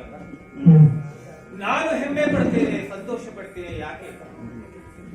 ಸತ್ಯಲೋಕದಲ್ಲಿರುವಂತಹ ಅಹಲ್ಯೆ ನಮ್ಮ ಆಶ್ರಮದಲ್ಲಿ ಬೆಳೆದಳು, ಬೆಳೆದು ದೊಡ್ಡವಳಾಗಿದ್ದಾಳೆ. ಸತ್ಯಲೋಕದಲ್ಲಿರ್ತಕ್ಕಂಥ ಆ ಸಂತೋಷವನ್ನ ನಮ್ಮ ಆಶ್ರಮದಲ್ಲಿ ಅನುಭವಿಸುತ್ತಿದ್ದಾಳೆ ಅನ್ನುವಾಗ ನಾನು ಧನ್ಯ, ನಾನು ಹೆಮ್ಮೆ ಪಡ್ತೇನೆ. ಆದ್ರೆ ಏನು ಮಾಡೋಣ, ಇಷ್ಟು ದಿವಸವೂ ಕೂಡ ಆಕೆಯನ್ನ ಸಂತೋಷವಾಗಿ ಸುಖವಾಗಿ ಬೆಳೆಸಿದ್ದೇನೆ, ಆಕೆಯ ಬದುಕನ್ನ ಕಟ್ಟಿಕೊಟ್ಟಿದ್ದೇನೆ ಎಂಬಲ್ಲಿಗೆ ಮುಗಿಯೋದಿಲ್ಲವಲ್ಲ. ಬೆಳೆದಂತಹ ಆ ಮಗಳಿಗೆ ಯೋಗ್ಯನಾಗಿರ್ತಕ್ಕಂಥ ವರನನ್ನ ಆರಿಸಬೇಕು. ಯಾಕೆ? ಆಕೆ ಅಪ್ರತಿಮವಾಗಿರ್ತಕ್ಕಂಥ ಸುಂದರಿಯಾಗಿದ್ದಾಳೆ. ಸುಂದರಿಯಾಗಿರುವಂತಹ ನನ್ನ ಮಗಳಿಗೆ ಯೋಗ್ಯನಾಗಿರ್ತಕ್ಕಂತಹ ವರನನ್ನ ಜೋಡಿಸುವ ಜೊತೆಗೆ ಅಥವಾ ಆಕೆಯನ್ನ ವಿವಾಹ ಮಾಡಿಕೊಡುವುದರ ಜೊತೆಗೆ ಆಕೆಯ ಬದುಕನ್ನ ಹಸನು ಮಾಡಬೇಕು ಎಂಬುದನ್ನ ಯೋಚನೆ ಮಾಡಿದ್ದೇನೆ. ಹಾಗಾಗಿ ಎಲ್ಲವರಿಗೂ ಕೂಡ ನಾನು ಆಹ್ವಾನವನ್ನು ಕೊಟ್ಟಿದ್ದೇನೆ, ಸ್ವಯಂವರವನ್ನ ನಾನು ಏರ್ಪಡಿಸಿದ್ದೇನೆ. ಆ ಮೂಲಕವಾಗಿ ಆಕೆಯೇ ವರನನ್ನ ಆರಿಸಿಕೊಳ್ಳುವಂತಹ ವಿಚಾರಕ್ಕೆ ಮುಂದಾಗಬೇಕಾಗಿದೆ. ಹಾಗಾಗಿ ಏನು ಮಾಡಬೇಕು? ನಾನು ಮಗಳ ಮದುವೆ ಮಾಡಿ ಈಗ ಪಡೆಯ ನರಿಯುವೆ.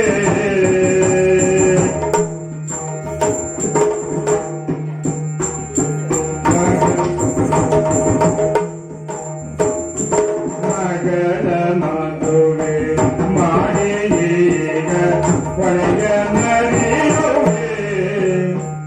ಮಗಳ ಮದುವೆ ಮಾಡಿ ಈಗ ಪಡೆಯ ನರಿಯುವೆ. ಯುಗಳ ಗೀತೆ ಕೇಳಿ ಬರಲು ಹರುಷಗೊಳ್ಳುವೆ. ಯುಗಳ ಗೀತೆ ಕೇಳಿ ಬರಲು ಹರುಷಗೊಳ್ಳುವೆ.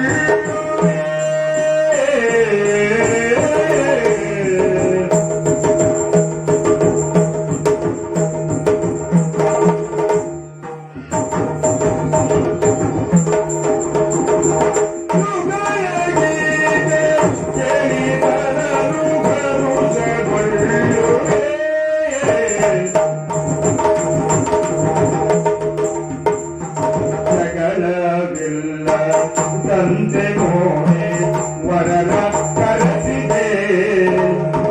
ಜಗಳವಿಲ್ಲ ತಂದೆ ಮೋನೆ ವರನ ಕರೆಸಿದೆ. ಮುಗುಗೆ ಮನದ ಭಾಗವನ್ನು ನಾನೇ ತಿಳಿಯುವೆ. ಮುಗುಗೆ ಮನದ ಭಾಗವನ್ನು ನಾನೇ ತಿಳಿಯುವೆ.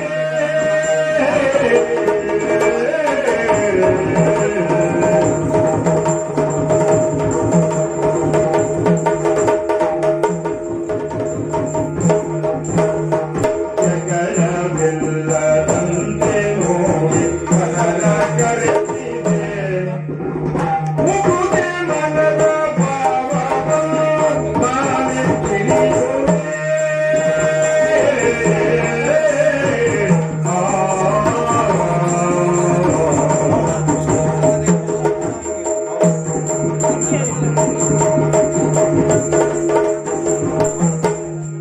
ಮಗಳ ಮದುವೆ ಮಾಡಿ ಈಗ ಕೊನೆಯ ನರಿಯುವೆ. ಯುಗದ ಗೀತೆ ಕೇಳಿ ಬರಲು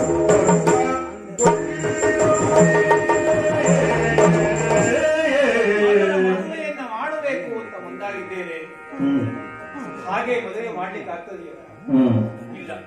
ಅದಕ್ಕೆ ಯೋಗ್ಯವಾಗಿರ್ತಕ್ಕಂತಹ ಕಾಲ ಕೂಡಿ ಬರಬೇಕು. ಅದೆಲ್ಲ ಯೋಗ್ಯರಾಗಿರ್ತಕ್ಕಂಥ ವರನನ್ನು ಆರಿಸಬೇಕು. ಯಾಕೆಂದ್ರೆ ಇದು ನನ್ನ ಹೊಣೆಗಾರಿಕೆ. ಸತ್ಯಲೋಕದ ಆ ಹೆಣ್ಣು ನನ್ನ ಆಶ್ರಮದಲ್ಲಿ ಬೆಳೆಯುವಾಗ ಆಕೆಯ ಜವಾಬ್ದಾರಿಯ ಸಂಪೂರ್ಣವಾಗಿ ನನ್ನ ಮೇಲಿದೆ.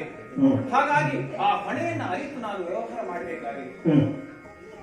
ಅವಳ ಮನಸ್ಸಿನ ಭಾವ ಏನಿದೆ, ಅವಳ ಮನಸ್ಸಿನಲ್ಲಿ ಯಾವ ಆಸೆ ಇದೆ ಎನ್ನುವುದನ್ನು ಅರಿತುಕೊಂಡು ಆ ಮೂಲಕವಾಗಿ ನಾನು ಆಕೆಯನ್ನು ವಿವಾಹ ಮಾಡಿಕೊಳ್ಬೇಕಾಗಿದೆ. ಅದಕ್ಕೆ ನಾನು ಕರೆಸಿದಂತಹ ವರರು ಹೇಗಿದ್ದಾರೆ? ಎಲ್ಲರೂ ಅವರವರ ಕಡೆಯಿಂದ ಬರುತ್ತಿದ್ದಾರೆ. ಸುರಲೋಕದಿಂದ ಬಂದಿದ್ದಾರೆ, ಬೇರೆ ಬೇರೆ ಋಷಿ ಮುನಿಗಳೆಲ್ಲ ಆಗಮಿಸಿದ್ದಾರೆ, ಅನೇಕ ಜನರು ಸಾಮಾನ್ಯ ಜನರೂ ಕೂಡ ಬಂದಿದ್ದಾರೆ. ಯಾಕೆ? ನನ್ನ ಮಗಳ ವಿವಾಹದ ಆ ಸಂಭ್ರಮದಲ್ಲಿ ಭಾಗವಹಿಸಿದ್ದೇನೆ ನಾನು. ಹಾಗಾಗಿ ಎಲ್ಲರೂ ಕೂಡ ಬರುತ್ತಾ ಇದ್ದಾರೆ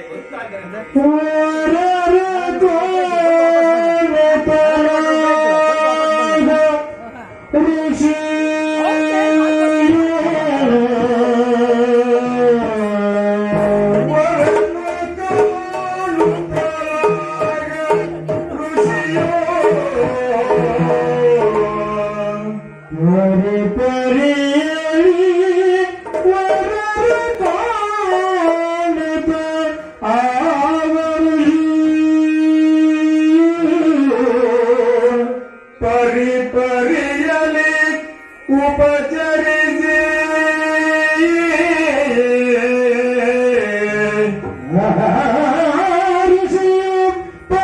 ಪರಿಯಲಿ ಉಪಚರಿಸಿ ಕರೆದು ಕೂರಿಸುತ್ತ ವರಮಂಟಪದೊಳಗವರ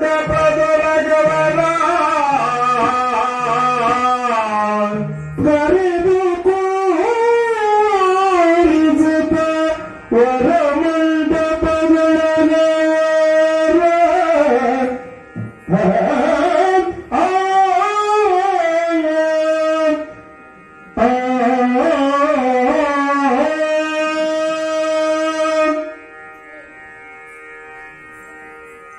ನನ್ನ ಆಹ್ವಾನವನ್ನ ನೀವೆಲ್ಲ ಮನ್ನಿಸಿದ್ದೀರಿ, ಮಾಡಿಸಿದ್ದೀರಿ. ಆ ಕುರಿತು ಅತ್ಯಂತ ಸಂತೋಷವನ್ನ ಹೊಂದಿದವನಿದ್ದೇನೆ. ನೀವೆಲ್ಲ ಬಂದಂತಹ ಈ ವೇಳೆ ಒಳ್ಳೆಯ ಶುಭ ಮುಹೂರ್ತ. ಹಾಗಂತ ನಾನು ಸ್ವಲ್ಪ ಯೋಚನೆ ಮಾಡಬೇಕಾಗಿದೆ. ಅದಕ್ಕೋಸ್ಕರ ತಕ್ಕುದಾಗಿ ನಿಮಗೆಲ್ಲ ಉಪಚಾರವನ್ನ ಮಾಡಿದ್ದೇನೆ. ನನ್ನ ಉಪಚಾರವನ್ನ ಸ್ವೀಕಾರ ಮಾಡಿದಂತಹ ನೀವು ಸ್ವಯಂವರಕ್ಕೆ ಸಮಯ ಬರಬೇಕು. ಹಾಗಾಗಿ ಆ ಸಮಯದವರೆಗೆ ನೀವೆಲ್ಲ ನಿಮ್ಮ ನಿಮ್ಮ ವಿಶ್ರಾಂತಿ ಗೃಹದಲ್ಲಿ ವಿಶ್ರಾಂತಿಯನ್ನು ಪಡೆಯಿರಿ. ಮಗಳಾಗಿರುವಂತಹ ಅಹಲ್ಯೆಯನ್ನ ಕಲಿಸಬಹುದೇ? ಹೌದಲ್ಲ, ಯಾರೇ ಮಗಳನ್ನ ಈ ಸ್ವಯಂವರ ಮಂಟಪಕ್ಕೆ ಕರೆತರು.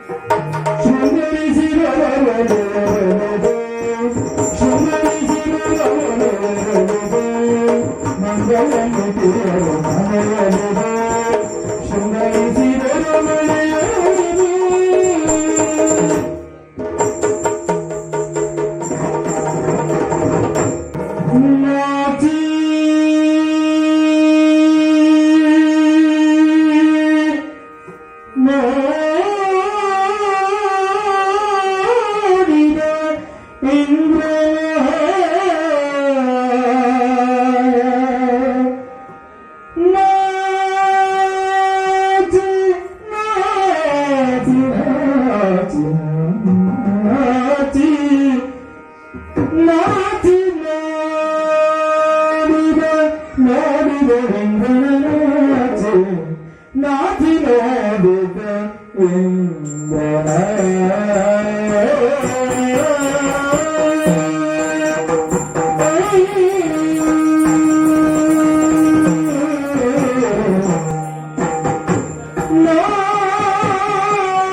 ಇಂದ್ರನೋ ಮನದಣಿಯ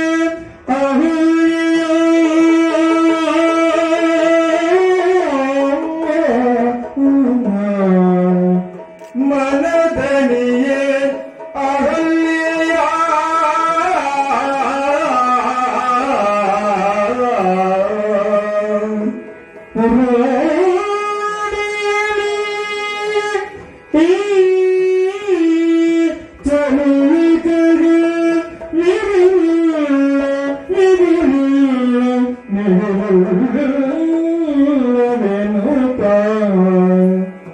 ರೂಢಿಯಲಿ ಈ ಚಲುವಿಕೆಗೆ ಮಿಗಿಲೆಲ್ಲವೆನು ಕಾಲ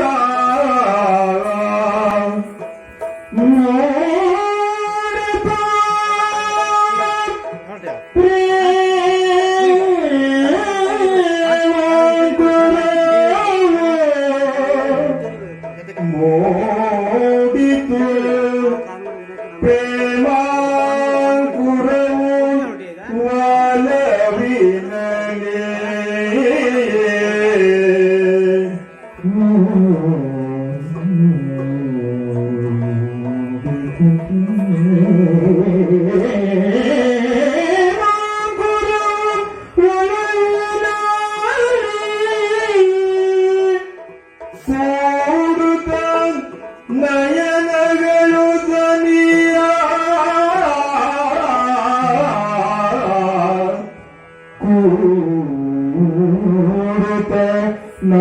ಮನದೊಳು ಸನೀರ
ಉತ್ಸುಕರಾಗಿದ್ದೀರಿ. ಎಲ್ಲರೂ ಕೂಡ ನಿಮ್ಮ ನಿಮ್ಮ ನಿರೀಕ್ಷೆಯಲ್ಲಿ ನೀವಿದ್ದೀರಿ. ಆದ್ರೆ ಒಂದು ನಿಬಂಧನೆ ಉಂಟು. ಉಂಟು. ಸ್ವಯಂವರಕ್ಕೆ ಒಂದು ನಿಬಂಧನೆ ಉಂಟು. ಏನದು? ಏನು?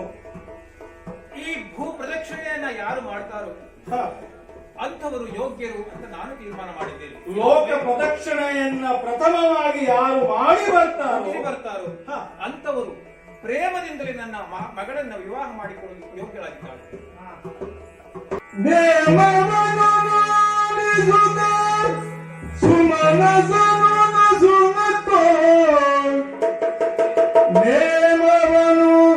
ಆಲಿಸುತ್ತ ಸುಮನಸನು ನಸುನಕ್ಕೋ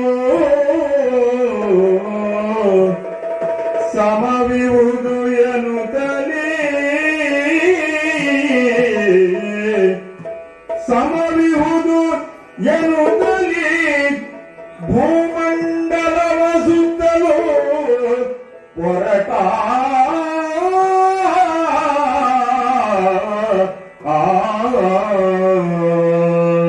ನಿಮ್ಮ ಮಾತು ಕೇಳಿದ ಆ ಕ್ಷಣ ಹೊರಟು ಬಿಡ್ತಾ ಇದ್ದೆ. ಆದ್ರೆ ಒಂದು ಮಾತು ಹೇಳಿ ಹೋದ್ರೆ ಸೂಕ್ತ ಅಂತ ಭಾವಿಸಿದ್ದೇನೆ. ಸರಿಯಾಗಿ ಸ್ವಯಂವರಕ್ಕೆ ಅದರದ್ದೇ ಆದಂತಹ ನಿಯಮಗಳಿವೆ. ಅಂತಹ ನಿಯಮವನ್ನ ನೀವೊಂದು ಮಾಡಿದ್ದೀರಿ. ಈಗೋ ಕಾಲಹರಣ ಬೇಡ, ಹೊರಟೆ.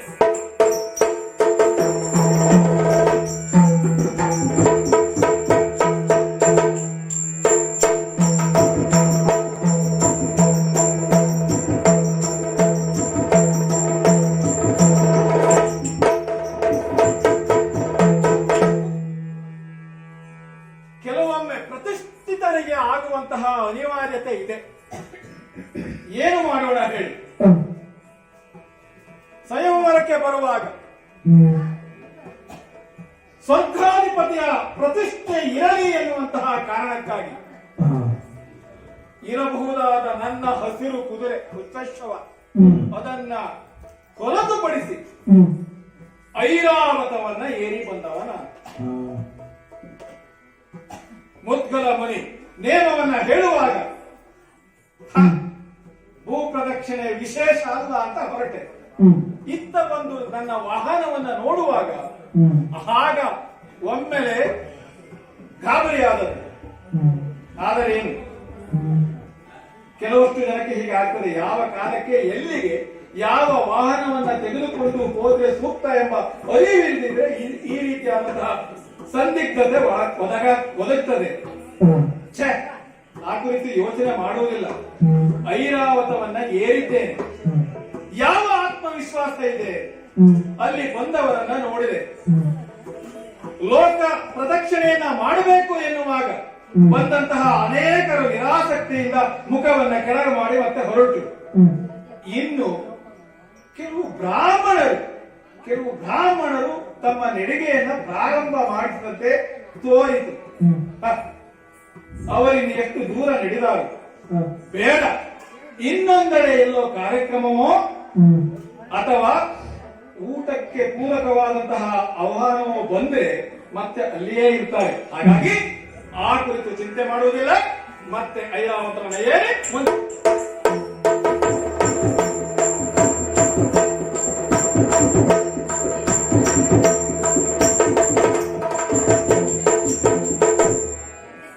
ಮದುವೆ ಇಷ್ಟು ಸುಲಭದಲ್ಲಿ ಆಗುತ್ತದೆ.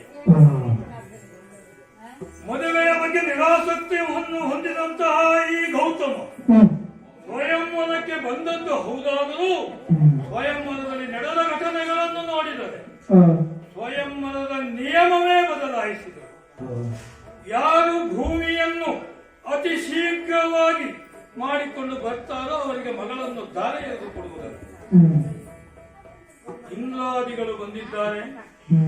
ಐರಾವತವನ್ನು ಏರಿ ಬಂದಿರುವಂತಹ ಇಂದ್ರ ಕ್ಷಿಪ್ರವಾಗಿ ಹೊರಟಿದ್ದಾನೆ. ನಾನು ಮದುವೆ ಆಗ್ತೇನೆ ಎಂಬಂತ ಆತ್ಮವಿಶ್ವಾಸದಿಂದ. ಆದರೆ ಮದುವೆಯೇ ಬೇಡ ಅಂತ ಬಂದಿದ್ದಂತ ನನಗೆ ಅಹಲ್ಯೆಯನ್ನು ನೋಡಿದ ಮೇಲೆ ಅವಳನ್ನು ಮದುವೆಯಾಗಬೇಕು ಎಂಬ ಅಪೇಕ್ಷೆ ಹುಟ್ಟಿತ್ತು ನಮಗೆ. ಹಾಗಾದ್ರೆ ಮದುವೆಯಾಗಬೇಕೆಂಬಂತ ಅಪೇಕ್ಷೆ ಗೌತಮನೇ ಹುಟ್ಟಿದೆ ಅಂತ ಆದರೆ ಅದು ಆಶಾಭಂಗವಾಗಿ ಹೋಗಬಾರದು. ನಮ್ಮಂತಹ ಋಷಿ ಮುನಿಗಳು ಯಾವುದನ್ನು ಆಸೆ ಪಡುವವರಲ್ಲ. ಒಂದರ ಮೇಲೆ ಆಸೆ ಪಟ್ಟೆವು ಅಂತಾದ್ರೆ ಅದು ನಮಗೆ ಸಿಗಬೇಕು. ಸಿಗುವುದಿದ್ರೆ ಹೇಗೆ ಅಂತ ಯೋಚಿಸಿದ್ರೆ ಆಡಿನ ಮಾತೇನು? ಯಾರು ಭೂಪ್ರದಕ್ಷಿಣೆಯನ್ನು ಕ್ಷಿಪ್ರವಾಗಿ ಮಾಡುತ್ತಾರೋ, ಭೂಪ್ರದಕ್ಷಿಣೆ ಮಾಡಲಿಕ್ಕೆ ನನಗೆ ಸಾಧ್ಯವಾಗದೇ ಹೋಗಬಹುದು. ಆದರೆ ಮತ್ತೊಂದು ಸಾಧ್ಯತೆಯನ್ನು ನಾನು ಯೋಚಿಸಬೇಕು. ಯಾರು ದೇವರ ಮೂರ್ತಿಯನ್ನು ಪೂಜಿಸುತ್ತಾರೋ, ಅದೇನು ಮೂರ್ತಿ ದೇವರಲ್ಲದಿದ್ದರೂ ಮೂರ್ತಿಗೆ ಪೂಜಿಸಿದ ಆ ಪೂಜೆ ದೇವರಿಗೆ ಸಲ್ತದೆ. ಹಾಗೆ ಗೋವು ಭೂಮಿಗೆ ರೂಪಕವಾಗಿರುವಂಥದ್ದು. ಈ ಗೋವೆನ್ನುವಂಥದ್ದು ವಿಶೇಷವಾದದ್ದು. ಯಾಕೆ? ಗೋವಿನ 4 ಕಾಲುಗಳಲ್ಲಿ 4 ವೇದಗಳು, 8 ಗೊರಸುಗಳಲ್ಲಿ 8 ದಿಕ್ಕುಗಳು, ಶಿರಸ್ಸಿನಲ್ಲಿಯೇ ದೇವತೆಗಳು. ಮಾತ್ರವಲ್ಲ, ರೋಮಗಳಲ್ಲಿಯೂ 33 ಕೋಟಿ ದೇವತೆಗಳು ವಾಸಿಸಿದ್ದಾರೆ ಎಂದು ನಂಬಿದವರು ನಾವು. ಹಾಗಿದ್ದ ಮೇಲೆ ಇಡೀ ಭೂಮಿ ಬಿಡಿ ಪ್ರಪಂಚವೇ ಗೋವಿನಲ್ಲಿ ಇದೆ ಅಂತಾಗಲಿಲ್ವಾ? ಹಾಗಾದ್ರೆ ಗೋವನ್ನು ನಮ್ಮ ಹಿಂದೆ ಮುಂದೆ ಮೇಲೆ ಕೆಳಗೆ ಅಕ್ಕಪಕ್ಕದಲ್ಲಿ ಎಲ್ಲ ಇರಿಸಿಕೊಂಡು ಗೋ ಭಕ್ತಿಯನ್ನೇ ತೋರಿಸಿದಂತಹ ನಮಗೆ ಗೋವನ್ನು ಹೋಗಿ 3 ಸುತ್ತು ಸುತ್ತಿದರೂ ಅದು ಭೂಪ್ರದಕ್ಷಿಣೆ ಬಂದಷ್ಟೇ ಆಗ್ತದೆ ಎಂಬಂತ ಅನುಭವ. ಹಾಗಾಗಿ ಎಲ್ಲಿ ಅದನ್ನು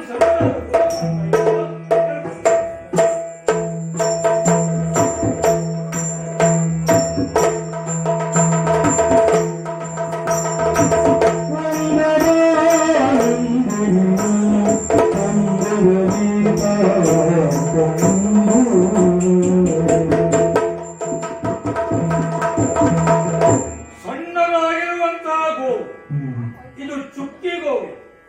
ಇಂತಹ ಗೋವಿಗೆ ನಾನು ಪ್ರದಕ್ಷಿಣೆ ಬಂದು ನಮಸ್ಕರಿಸಿದರೆ ಪ್ರಪಂಚವೇ ಒಪ್ಪಬೇಕು ಇವ ಪ್ರದಕ್ಷಿಣೆ ಮಾಡಿದ್ದಾನೆ ಅಂತ. ಹಾಗಾಗಿ ಮುತ್ಕಲ ಋಷಿಗಳ ಮುಂಭಾಗದಲ್ಲಿಯೇ ಇಂತಹ ಕಾರ್ಯವನ್ನು ಮಾಡ್ತೇವೆ.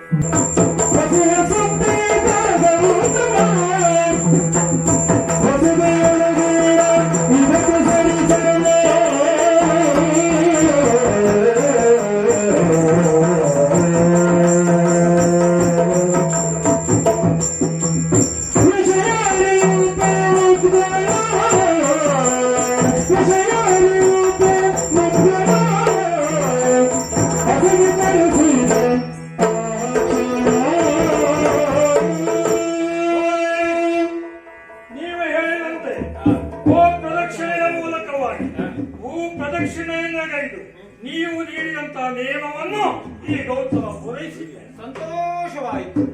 ನಾನು ನಿರೀಕ್ಷೆ ಮಾಡಿದ್ದು ಇದನ್ನೇ. ನನ್ನ ಮಗಳನ್ನ ಯೋಗ್ಯನಾದಂತಹವರನಿಗೆ ಕೊಡಬೇಕು ಅಂತ ಅಪೇಕ್ಷೆ ಪಟ್ಟವರು. ಯಾಕೆಂದ್ರೆ ಪ್ರೀತಿಯಿಂದ ಬೆಳೆಸಿದಂತಹ ಮಗಳು ಹೊಣೆಗಾರಿಕೆ ನನ್ನದು ದೊಡ್ಡದಿತ್ತು. ಅಂತಹ ಹೊಣೆಗಾರಿಕೆಯನ್ನ ನಿಮಗೆ ವಹಿಸಬೇಕಾಗಿದೆ. ಬ್ರಹ್ಮ ನಿಮಗೆ ವಹಿಸಿದ ಆ ಹೊಣೆಯನ್ನು ಇವತ್ತು ನನಗೆ ವಹಿಸಿಕೊಳ್ತಾರೆ. ಹೌದು. ಆದ್ರಿಂದ ಮಗಳೇ ಅಹಲ್ಯ,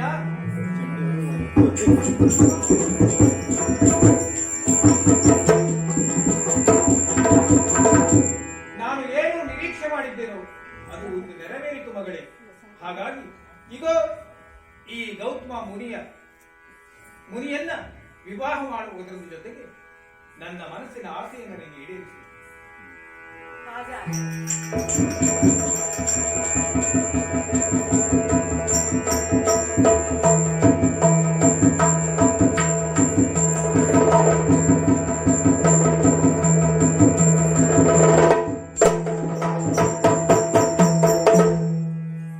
ಗೌತಮರೇ, ಸ್ವಾಮಿ, ಮಗಳೇ, ಸತ್ಯಲೋಕದಿಂದ ತಂದಂತಹ ಈ ಅಹಲ್ಯೆ ತಂದೆಯಾಗಿ ನಾನು ಪೋಷಿಸಿದೆ, ಬೆಳೆಸಿದೆ.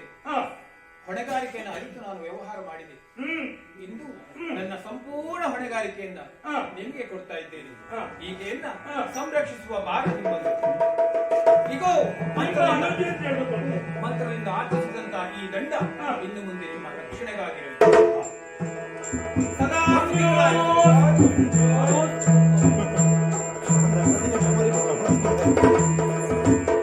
ಅಹಲ್ಯ ಸ್ವಾಮಿ, ವಿವಾಹ ನಡೆಯಲು ಆಗಿದೆ.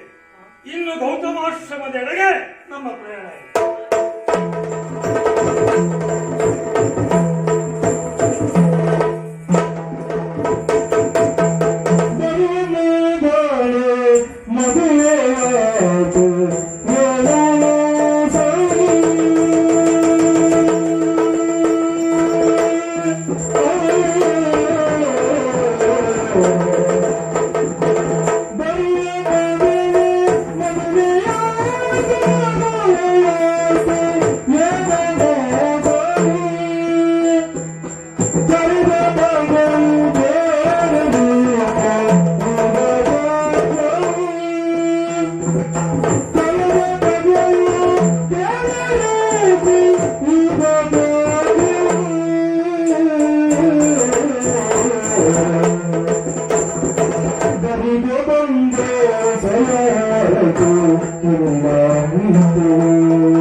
ಇದೆಂತಹ ವಿಚಿತ್ರ! ಭೂ ಪ್ರದಕ್ಷಿಣೆಯನ್ನ ಸುತ್ತಿ ನಾನು ಬರುವರೆ ಈ ಆಶ್ರಮದಲ್ಲಿ ಶುಭ ಕಾರ್ಯ ಮುಗಿದು ದಂಪತಿಗಳು ಹೊರಟು ನಿಂತಿದ್ದಾರೆ ಎನ್ನುವಾಗ ಒಮ್ಮೆಲೆ ಅಚ್ಚರಿಗೊಂಡೆ. ಅಬ್ಬ, ಏನಿದು ವಿಷಯ? ಕೇಳುವ ವ್ಯವಧಾನವಾದರೂ ಉಂಟೆ. ಈಗಾಗಲೇ ಮುದ್ಗಲ ಮುನಿ ತನ್ನ ಮಗಳನ್ನ ಗೌತಮರಿಗೆ ಧಾರೆಯನ್ನು ಕೊಟ್ಟಾಗಿದೆ. ಹಾಗಾದ್ರೆ ಆ ಮುನಿ, ಆ ಬ್ರಾಹ್ಮಣ ಪ್ರದಕ್ಷಿಣೆಯನ್ನು ಮಾಡಿದ್ದೀರಾ ಎಂಬುದಾಗಿ ಕೇಳಿದಾಗ ಇಲ್ಲ, ಬದಲಾಗಿ ಗೋ ಪ್ರದಕ್ಷಿಣೆಯನ್ನ ಮಾಡಿದ್ದಾರೆ. ವಿರೋಧ ಮಾಡುವ ಹಾಗುಂಟ? ಲೋಕಮುಖದಲ್ಲಿ ಇಂತಹ ವಿಷಯಕ್ಕೆ ಅತ್ಯಂತ ವ್ಯವಸ್ಥಿತವಾದಂತಹ ಮುದ್ರೆಯನ್ನ ಒತ್ತಿದವರು ನಾವು. ಅದು ತಪ್ಪು ಅಂತ ದೋಷವನ್ನ ಎತ್ತಿ ತೋರಿಸ್ತೇನೆ ಅಂತಾದ್ರೆ ಅಮರಾಧಿಪತಿಯ ಈ ದೇವೇಂದ್ರನ, ಮಹೇಂದ್ರನ ಪ್ರತಿಷ್ಠೆ ಏನಾದೀತು? ಆ ಬಡ ಬ್ರಾಹ್ಮಣನ ಮೇಲೆ ನಿನ್ನ ಮಗಳ ನನಗೆ ಕೊಡ್ಲಿಲ್ಲ ಅಂತ ಕೇಳಿಕಾಗ್ತದೆಯಾ? ಛೇ, ಹಾಗೆ ಆಲೋಚನೆ ಮಾಡುವಾಗ ಏನೋ ದೋಷ ಇದೆ, ಏನೋ ನೀತಿಯನ್ನ ಮೀರಿದ್ದಾರೆ. ಬರಿದೇ ಬಂದದ್ದಾಯ್ತು. ಇಲ್ಲಿ ಕೇಳಬಾರದು. ಕೇಳಬಾರದು, ಕೇಳುವುದಿಲ್ಲ, ಹೊರಡ್ತಾನೆ.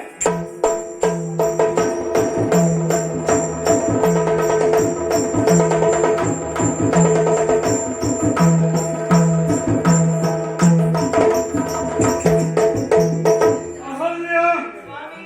ಗೌತಮಾಶ್ರಮಕ್ಕೆ ಬಂದು ಸ್ವಲ್ಪ ಸಮಯ ಕಳೆಯಿತು. ಹೌದು ಸ್ವಾಮಿ. ನಿನಗೆ ಇಲ್ಲಿ ಎದ್ದು ಹೊಸ ಅನ್ನುವ ಆಶ್ರಮವೇ ನಿನಗೆ ಹೊಸದಲ್ಲ, ಗೌತಮಾಶ್ರಮ ಎನ್ನುವಂಥದ್ದು ನಿನಗೆ ಹೊಸದು. ನಾನು ಅಲ್ಲಿ ನಿನ್ನ ರೂಪಾತಿಶಯಕ್ಕೆ ಸೋತು ಹೋದವ, ಇಲ್ಲಿ ಬಂದ ಮೇಲೆ ನಿನ್ನ ಗುಣ ವಿಶೇಷಕ್ಕೆ ಮತ್ತೂ ಸೋತು ಹೋಗಿದ್ದೇನೆ. ಪಣದಲ್ಲೂ ನನ್ನನ್ನು ಗೆದ್ದಿದ್ದೀರಿ.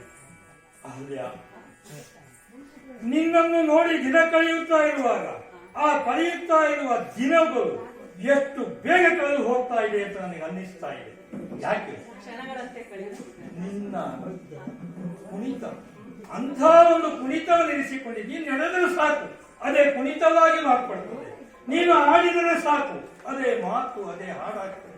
ಹಾಗಾಗಿ ನಿನ್ನನ್ನು ಕಂಡಂತ ನಾನಲ್ಲದೆ ನಮ್ಮ ಆಶ್ರಮವಾಸಿಗಳೆಲ್ಲ ಸಂತೋಷದಿಂದಿದ್ದಾರೆ.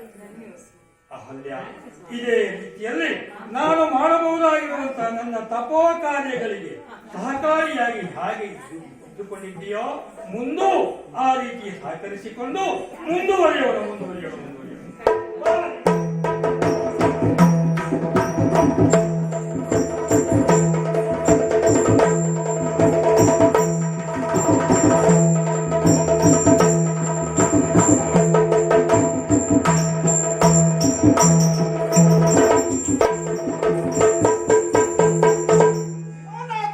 ಬಯಕೆಯ ಹಾಡು ಮಾಡಿದ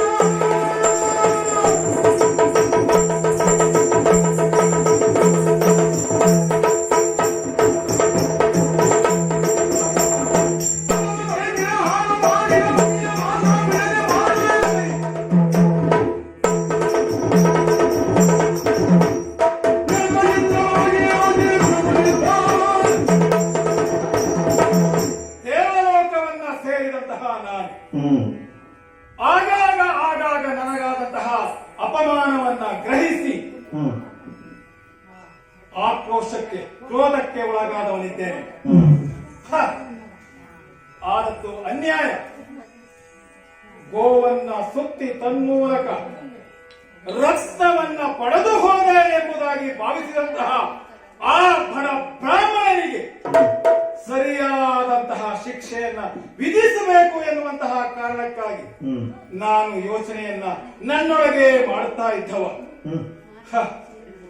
ಮನದ ಆಸೆಯನ್ನ ವಿಗ್ರಹಗೊಳಿಸಿ ತನ್ಮೂಲಕ ತಾನು ಸಂತೋಷವನ್ನ ಪಡ್ತಾನೆ ಅಂತಾದ್ರೆ ಅವನಿಗೆ ತಕ್ಕ ಶಾಸ್ತಿಯನ್ನ ಮಾಡಲೇಬೇಕು. ಹೇಗೆ? ಬರಲಿ ಬರಲದ ಮನೆಯ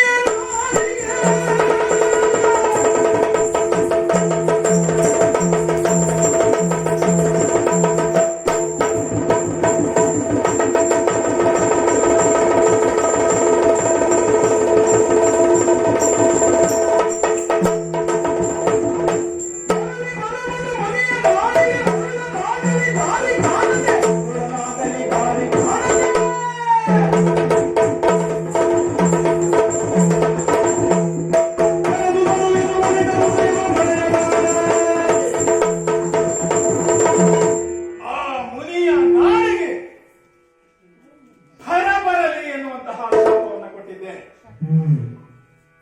ಕಾಲ ಕಾಲಕ್ಕೆ ಭೂಲೋಕದಲ್ಲಿ ಗಳಿಸಬಹುದಾದಂತಹ ಕಾರ್ಯಕ್ಕೆ ವಿಘ್ನವನ್ನ ನೀಡುವುದಕ್ಕಾಗಿ ನಮ್ಮವರಿಗೆ ಹೇಳಿದ್ದಾಗಿದೆ. ಹಾಗಾಗಿ ಫಲ ಬಂತು ಮಾತ್ರ ಅಲ್ಲ, ಮುನಿಗೆ ಬದುಕುವುದಕ್ಕಾಗುವುದಿಲ್ಲ, ತಿನ್ನುವುದಕ್ಕೆ ಅನ್ನ ಇಲ್ಲ, ಮತ್ತೆ ಇನ್ನು ಮಡದಿಯನ್ನ ಹೆಂಡತಿಯನ್ನ ಹೇಗೆ ಸಾಕ್ತಾರೆ, ಬಿಟ್ಟು ಕಳಿಸ್ತಾರೆ.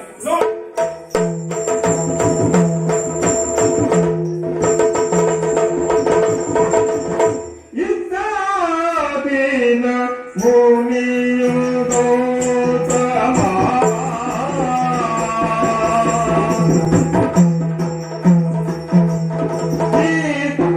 ಇದ್ದಾದಿನ ಮುನಿಯುದೋ ತಮ ಚಿತ್ತದೋಳು ದಾಸರಿಯ ಯೋಚಿಸಿ ಚಿತ್ತ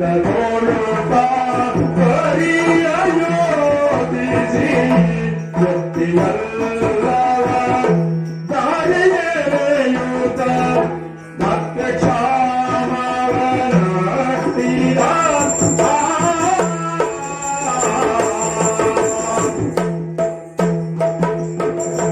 ಅಹಲ್ಯ, ವಲ್ಲಭ.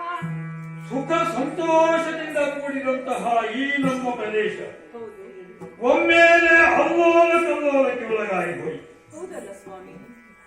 ಭೂಮಿಯಲ್ಲಿ ಇರಬಹುದಾಗಿರುವಂತಹ ಎಷ್ಟೋ ಜನ ಋಷಿಮುನಿಗಳಲ್ಲ ಬಂದಿರುವ ಬರಗಾಲದಿಂದ ತತ್ತರಿಸಿ ಹೌದಲ್ಲ ಸ್ವಾಮಿ. ಈ ಗೌತಮಾಶ್ರಮದತ್ತಲೇ ಓಡಿ ಬರ್ತಾ ಇದ್ದಾರೆ. ನೋಡಿ ಸ್ವಾಮಿ. ಪ್ರಪಂಚದಲ್ಲಿರುವ ಎಲ್ಲ ಕಡೆಯೂ ಬರಗಾಲ ಉಂಟು. ಈ ಗೌತಮಾಶ್ರಮದಲ್ಲಿ ಆ ಬರಗಾಲ ಇಲ್ಲ. ಹೌದು ನಮ್ಮಲ್ಲಿ ಆಶ್ರಯ ಬಂದು ಪಡೆದುಕೊಂಡು ಇರುವಂತಹ ಎಲ್ಲರಿಗೂ ಇಲ್ಲಿಯೇ ಆಶ್ರಯ ಕೊಡ್ಲಿಕ್ಕೆ ಆಗುವುದಿಲ್ಲ. ಹಾಗಾಗಿ ಅವರಿಗೆ ಧೈರ್ಯವನ್ನು ಬರೆದಿದ್ದೇನೆ. ಹೆದರಬೇಡಿ, ನಾನಿದ್ದೇನೆ. ಇದೋ ನಿಮ್ಮ ತಂದೆಯವರು ನೀಡಿದಂತಹ ಗಂಡ ಇದು. ತಾವು ಗಳಿಸಿದಂತಹ ಅದೆಷ್ಟೋ ತಪಸ್ ಪುಣ್ಯಗಳನ್ನೆಲ್ಲ ಇದರಲ್ಲಿ ದಾರಿಯಲ್ಲಿದ್ದಾರೆ. ಸ್ವಾಮಿ, ಹಾ. ನಾನು ಬಂದ ಮೇಲೆ ಹೀಗಾಯ್ತಲ್ಲ ಎನ್ನುವ ವ್ಯಥೆ ನನ್ನನ್ನು ಕಾಡುತ್ತಿದೆ. ಛೆ, ನಾನಿತ್ತ ಗಳಿಗೆ ಸರಿ ಇಲ್ಲವೆಂದು ಅಂತ ಅನ್ನುವ ಮಾತನ್ನೇ ಆಡಕೂಡದು. ಹಾಗಾಗಿ ಯಾವುದೇ ಹೆಣ್ಣಾಗಲಿ ಯಾವುದೇ ಮನೆಗೆ ಕಾಲಿಟ್ಟರೆ ಆ ಮನೆಗೆ ಶುಭವಾಗ್ತದೆ ಹೊರತಾಗಿ ಇಂಥದ್ದು ಅಪಶಕನಾಗಲಿಕ್ಕೆ ಸಾಧ್ಯವಿಲ್ಲ. ನನ್ನಿಂದ ಈ ಅಪವಾದ ಹೊರುವುದು ಸಾಧ್ಯವಾಗಲಿಕ್ಕಾಗದು. ಛೆ. ಹಾಗಾಗಿ ಏನಾದರೂ ಒಂದು ಉಪಾಯ ಹಾಗೆ ನೀನು ಯೋಚಿಸುವುದೇ ಬೇಡ. ನಿನಗೆ ಅಂಥದ್ದೊಂದು ಶಂಕೆ ಮನಸ್ಸಿನಲ್ಲಿ ಇದ್ದದ್ದು ಹೌದಾದ್ರೆ ಇದು ಬಂದಿರಬಹುದಾಗಿರುವಂತಹ ಈ ಭರವನ್ನು ಹೋಗಲಾಡಿಸುವ ಉದ್ದೇಶದಿಂದ ಈ ದಂಡದ ಮೂಲಕವಾಗಿ ನನ್ನಲ್ಲಿರುವ ಪುಣ್ಯವನ್ನೇ ದಾನವೆಂದುಕೊಂಡು ಇಲ್ಲಿ ಬಂದಿರುವಂತಹ ಎಲ್ಲ ಮರಗಳನ್ನು ತರಿಸಿದ್ದೇನೆ.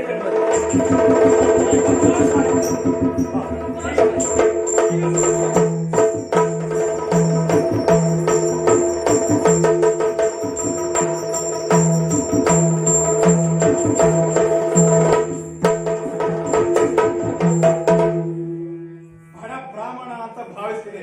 ಹಾ. ಬ್ರಾಹ್ಮಣರಲ್ಲಿ ಇಷ್ಟು ಶಕ್ತಿ ಇರ್ತದೆ ಅಂತ ಗೊತ್ತಾದದ್ದು ಈಗಲೂ. ಹ್ಮ್. ಕೊಟ್ಟಂತಹ ಆ ಶಾಪಕ್ಕೆ ಪೂರಕವಾಗಿ ಅವರು ತತ್ತರಿಸಿ ಮಟ್ಟಿಲ್ಲ ಎನ್ನುವಂತಹ ಸ್ಥಿತಿಯನ್ನ ಅನುಭವಿಸುತ್ತಾರೆ ಎನ್ನುವುದಾಗಿ ಭಾವಿಸಿದರೆ ತನ್ನ ತಪಶಕ್ತಿಯಿಂದ ತಮ್ಮ ಧೀಶಕ್ತಿಯಿಂದ ತನ್ನ ಪ್ರದೇಶ ಮಾತ್ರ ಅಲ್ಲ ಆ ಭೂಮಂಡಲದಲ್ಲಿಯೇ ಭರ ಇಲ್ಲದಂತೆ ಅಟ್ಟಿ ಅಟ್ಟಹಾಸವನ್ನ ಒಂದರ್ಥದಲ್ಲಿ ಗೈದಿದ್ದಾನೆ ಅಂತಾದ್ರೆ ಮತ್ತೇನು? ಛೆ, ಹಾ ಹಾ ಪತ್ನಿಯನ್ನ ಗೆದ್ದದ್ ಹೇಗೆ? ಕೃತಕ ಹಸುವ ಸೃಷ್ಟಿ ಮಾಡಿ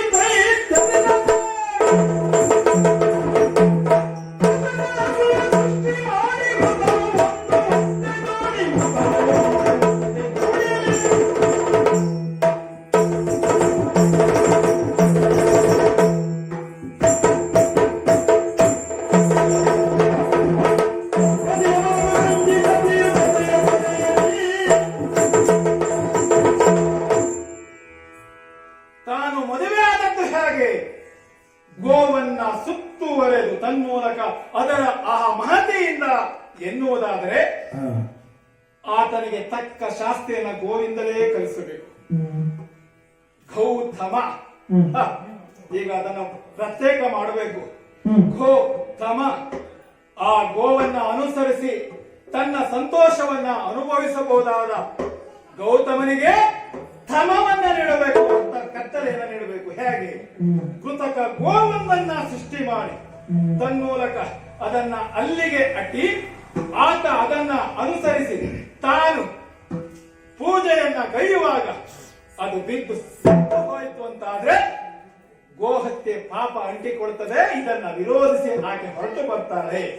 ಈ ಆಲೋಚನೆಯನ್ನ ಮಾಡಿದ್ದೇವೆ. ಅನೇಕರ ಪ್ರಸಂಗ ಮುಗೀತು ಅಂತ ತಿಳಿದ್ರು. ಪ್ರಸಂಗ ಮುಗಿಲಿಲ್ಲ, ಆರಂಭ ಆದದ್ದು ಇಲ್ಲಿಂದ. ಹಾಗಂತ ಆದಷ್ಟು ಬೇಗ ಆ ಪ್ರಸಂಗದ ಅಂತಿಮ ದರ್ಶನವನ್ನ ನಾನು ತೋರಿಸ್ತೇನೆ. ಏನು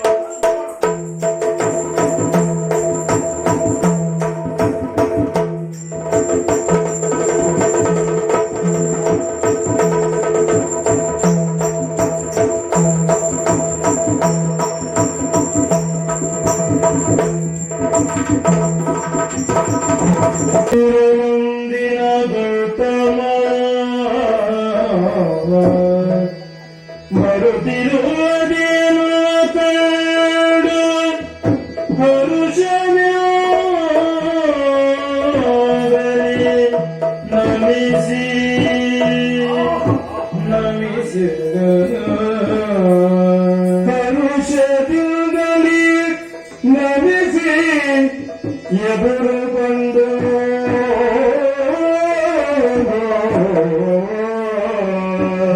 ಕರೆ ತಂದು ಅಂಗಳಕ್ಕೆ ಅರಿಸಿನ ಕುಂಕುಮವನಿಟ್ಟು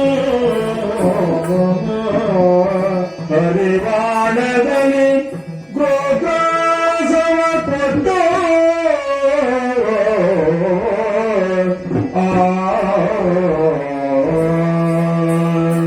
ಅರಿಶಿನವು ಕಳೆದಿಲ್ಲ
ಇದೇನು ಸ್ವಾಮಿ, ನಾನು ಪೂಜೆ ಮಾಡುತ್ತಿದ್ದಂತೆ ಈ ರೀತಿ ಅವಘಡ ಸಂಭವಿಸಿದ್ದಲ್ಲ. ಏನಾಗಿ ಹೋಯ್ತು? ಆಶ್ಚರ್ಯ ಆಶ್ಚರ್ಯ. ಈ ಪುಣ್ಯ ಸಂಪಾದಿಸುವಂತಹ ಈ ಪ್ರದೇಶದಲ್ಲಿ ಈ ರೀತಿ ಸಾವು ಸಂಭವಿಸಿದ್ದು ಅಂತಾದರೆ ನೋಡಿದವರು ಏನು ಹೇಳಿ ಯಾರು ಸ್ವಾಮಿ? ಏನಾಯ್ತು ಏನಾಯ್ತು ಹೇಳಿ? ನೋಡಿದವರು ಹೇಳುವುದು ಬಿಡಿ. ಗೋವು ಹತ್ಯೆ ಇಲ್ಲ ಆಯ್ತು ನನ್ನ ಕೈಯಿಂದ ಅಂತ ಆದ ಮೇಲೆ ನೋಡು ಇಲ್ಲವೇ ಇಲ್ಲ. ಕೆಲ ಜನ ಎದ್ದು ಹೋಗಿ ಆಗಿದೆ. ಯಾಕೆ ಗೌತಮಾಶ್ರಮದಲ್ಲಿ ನಾವಿದ್ದರೆ ಇಂಥದ್ದೊಂದು ಪಾಪ ಹತ್ತಿಕೊಂಡಿದೆ ಗೌತಮನಿಗೆ.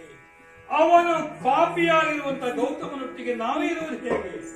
ಹೌದಲ್ಲ ಸ್ವಾಮಿ? ಪತ್ನಿಯಾಗಿರುವ ನೀನು ನನ್ನನ್ನು ದೂಷಿಸ್ತಾ ಇದ್ದೀಯ ಸ್ವಾಮಿ.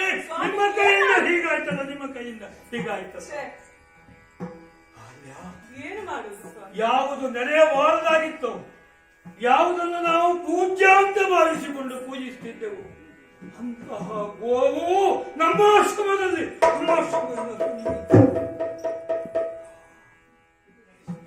ಏನು ಕಾರಣ ಊಹಿಸಲಾರೆ ಅಹಲ್ಯ, ಊಹಿಸಲಾರೆ. ಅದು ಒಂದುಂಟು ಅಹಲ್ಯ. ತಪವ ಕೈಯುವೆ ಶಿವನ ಸ್ತುತಿಗೆ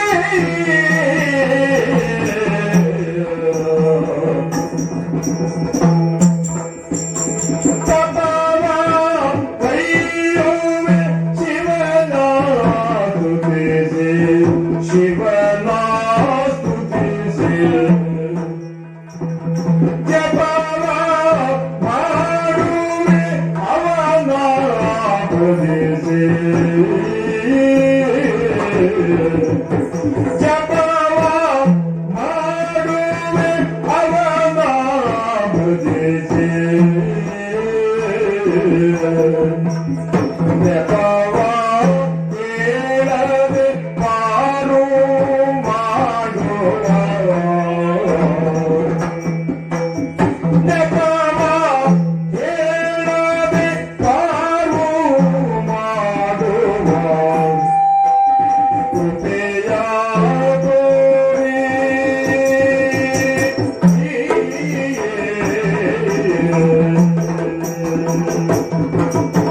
ಅಹಲ್ಯ, ಎಂತ ಪಾಪ ಕಾರ್ಯವನ್ನು ಮಾಡಿದೆವಲ್ಲ. ನಮ್ಮ ಕೈಯಿಂದ ಹೀಗಾಯ್ತಲ್ಲ, ನಮ್ಮ ಆಶ್ರಮದಲ್ಲಿ ಹೀಗಾಯ್ತಲ್ಲ ಸ್ವಾಮಿ. ಅದು ನಿಮ್ಮ ಕೈಯಾರೆ. ಅಹಲ್ಯ, ಯೋಚಿಸಬೇಡವೇ ಯೋಚಿಸಬೇಡ. ಹೌದು, ನಿನ್ನ ಕರುಳು ಈ ರೀತಿ ಸಂಕಟಕ್ಕೆ ಒಳಗಾಗಿದೆ ನನಗೆ ಗೊತ್ತು. ಸಹಜವಾಗಿ ತಾಯಿ ಕರುಳಲ್ಲವೇನೆ ನಿನ್ನದು. ಇಂಥ ಒಂದು ಗೋವು ಸತ್ತು ಬಿದ್ದಿರುವುದನ್ನು ನೋಡಿ ಸಂಕಟಕ್ಕೆ ಒಳಗಾಗಿರುವಂತದ್ದು ಸಹಜ.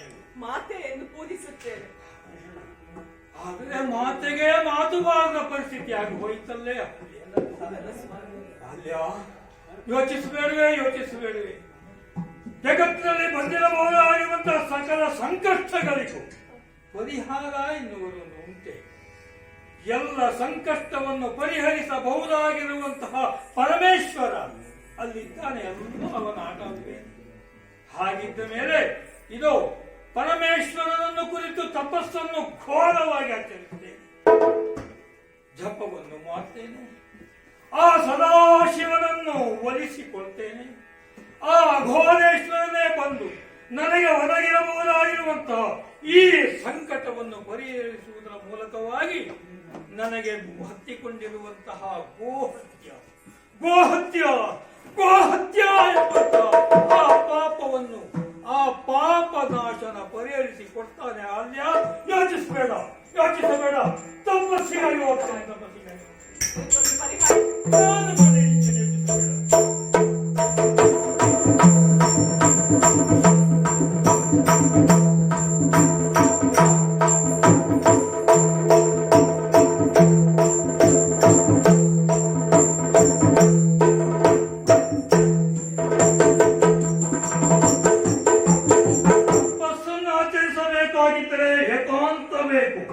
ಆ ಉದ್ದೇಶದಿಂದಲೇ ಘೋರ ಕಾಂತಾರವನ್ನು ಸೇರಿದ್ದೇನೆ. ಇಲ್ಲಿಯೇ ಆ ಶಿವನನ್ನು ಕುರಿತು ತಪಸ್ಸನ್ನು ಆಚರಿಸ್ತೇನೆ. ಓಂ ನಮಃ ಶಿವಾಯ. ನಮಃ ಶಿವಾಯ.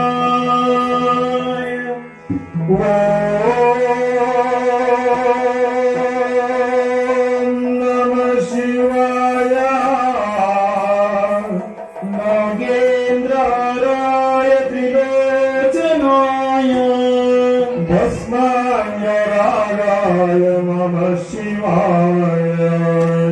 नित्याय शुद्धाय दिगंबराय तस्मै नकाराय नमः शिवाय.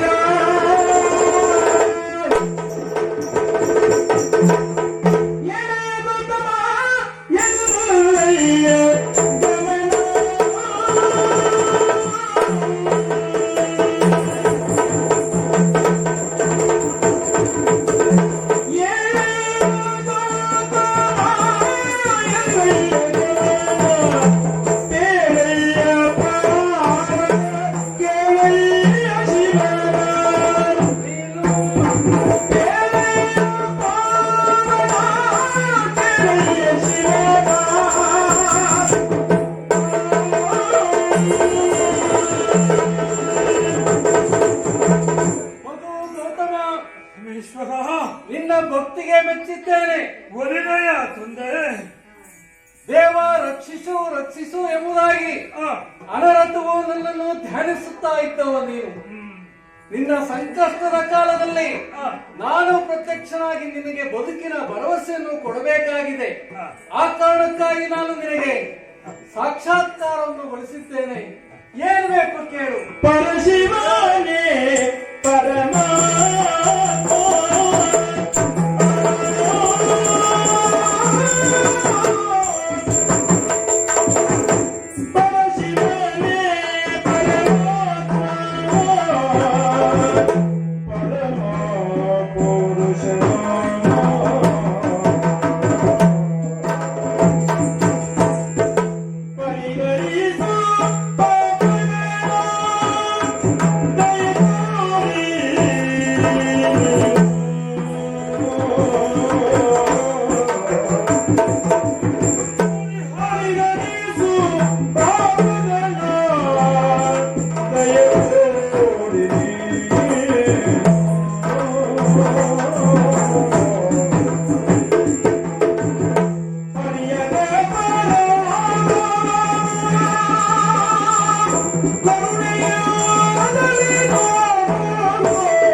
ನಿಮ್ಮನ್ನು ಕಂಡು ಪುನೀತನಾದೆ. ಆಹಾ. ದೇವ, ಹ್ಮ್. ಘೋರವಾಗಿರುವಂತಹ ಒಂದು ಸಂಕಷ್ಟಕ್ಕೆ ಹ. ಈ ಗೌತಮ ಇಂದು ಸಿಕ್ಕಿ ಹಾಕಿಕೊಂಡಿದ್ದಾನೆ. ತಂದೆ, ಸಿಕ್ಕಿ ಯಾವ ಸಂಕಷ್ಟ? ನನ್ನ ಗೌತಮಾಶ್ರಮಕ್ಕೆ ಹ್ಮ್. ವಿಶೇಷವಾಗಿರುವಂತಹ ಒಂದು ಗೋವಿನ ಆಗಮನ ಆಯಿತು ತಂದೆ. ಆಹಾ. ನಿನ್ನ ಆಶ್ರಮಕ್ಕೆ ಗೋವುಗಳು ಬರುವುದು ವಿರಳ ಅಂತೂ ಅಲ್ಲ, ಅಲ್ಲವೇ ಅಲ್ಲ, ಸಹಜವಾಗಿಯೇ ಬರುತ್ತವೆ. ಇವತ್ತು ಬಂದಿರುವಂತಹ ಆ ಗೋವು ಹ. ವಿಶೇಷವಾದ ಓಹೋ. ಆ ವಿಶೇಷವಾಗಿರುವ ಗೋವನ್ನು ನೋಡಿ ಹ್ಮ್. ಭಕ್ತಿಗೂಡಿಯವನಾಗಿ ಅದನ್ನು ಕರೆದುಕೊಂಡು ಬಂದು ಪೂಜಿಸಿದಾಗ ಹ. ಆಶ್ಚರ್ಯ ನಡೆದು ಹೋಯಿತು ತಂದೆ. ಏನಾಯ್ತು? ಯಾವ ಗೋವನ್ನು ನಾನು ಪೂಜಿಸಿ ಪಾದ ಮುಟ್ಟಿ ನಮಸ್ಕರಿಸುತ್ತಾ ಇದ್ದೇನೋ, ನನ್ನ ಕೈಯಲ್ಲಿ ಆ ಗೋವು ಹತವಾಗಿ ಹೋಯಿತು. ಸ್ವಾಮಿ, ಹತವಾಗಿ ಹೋಯಿತು. ಓಹೋ. ಹತವಾಗಿರುವಂತಹ ಗೋವನ್ನು ನೋಡಿದಂತಹ ಋಷಿಮುನಿಗಳೆಲ್ಲ, ಗೌತಮ, ನೀನು ಗೋವನ್ನು ಕೊಂದಂತಹ ಗೋಹತ್ಯೆ ಪಾಪಿ ಎಂಬುದಾಗಿ ನನ್ನನ್ನು ನಿಂದಿಸಲಿಕ್ಕೆ ಪ್ರಾರಂಭಿಸಿದರು. ಸ್ವಾಮಿ, ನನಗೆ ಅರಿವಿತ್ತು ಮಾಡಿದಂತಹ ಕಾರ್ಯ ಅಲ್ಲ ಸ್ವಾಮಿ ಇದು. ಆದರೂ ಅರಿವಿಲ್ಲದೆ ನಡೆದು ಹೋಗಿರುವಂತಹ ಈ ಘಟನೆಯಿಂದಾಗಿ ಸ್ವಾಮಿ, ನಿನ್ನಲ್ಲಿ ನನ್ನ ಅರಿಕೆ ಒಂದೇ. ಏನದು? ಅಸುನೀಗಿರಬಹುದಾಗಿರುವಂತಹ ಗೋವಿಗೆ ಪುನಃ ಜೀವವನ್ನು ನೀಡಿ ನನಗೆ ಬಂದಿರುವ ಅಪವಾದದಿಂದ ಪಾರು ಮಾಡಿ ಕೊಡಬೇಕು ಸ್ವಾಮಿ. ಹೆದರಬೇಡ. ಗಂಗೆಯ ತೀರ್ಥವನು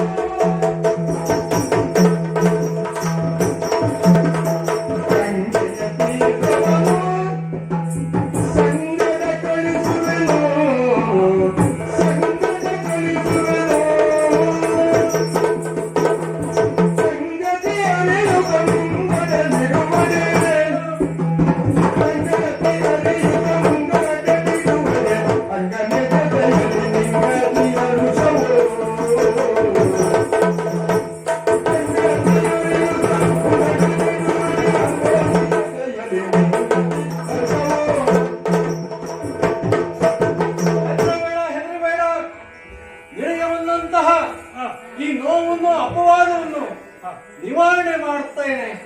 ಯಾಕೆಂದ್ರೆ ಗೋವಿನ ಮಹತ್ವವನ್ನು ಲೋಕಮುಖಕ್ಕೆ ತೋರಿಸಿದವ ನೀನು, ತನ್ಮೂಲಕವಾಗಿ ಆ ಹಲ್ಲೆಯನ್ನು ಪಡೆದವ. ಗೌತಮನೆಂಬ ಹೆಸರು ಬಂದದ್ದು ಅದೇ ಅಲ್ಲವೇ? ಹಾಗಾಗಿ ಅಂಜಬೇಡ, ಅಳಕಬೇಡ. ಇದೋ ಈ ಬಂದಿರುವ ಸಂಕಷ್ಟ ಅಪವಾದವನ್ನೆಲ್ಲ ನಿವಾರಣೆ ಮಾಡುತ್ತೇನೆ. ಅಷ್ಟೇ ಅಲ್ಲ, ನಿನ್ನ ಭಕ್ತಿಗೆ ಮೆಚ್ಚಿ ನನ್ನ ಜಡೆಯಲ್ಲಿ ನೆಲೆಸಿರುವ ಗಂಗೆಯನ್ನು ನಿನ್ನೊಡನೆ ಧಾರೆ ಎರೆದು ಕೊಡುತ್ತೆ.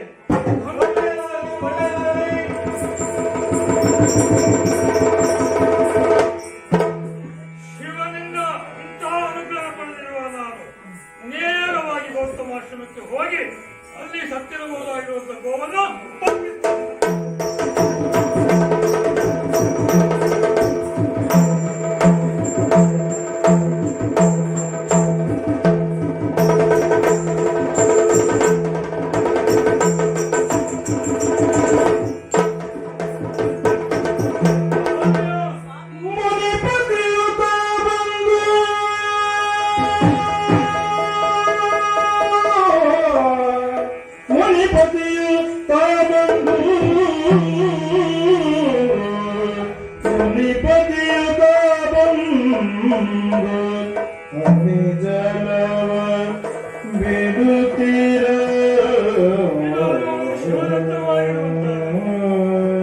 ಈ ಗಂಗೆಯನ್ನು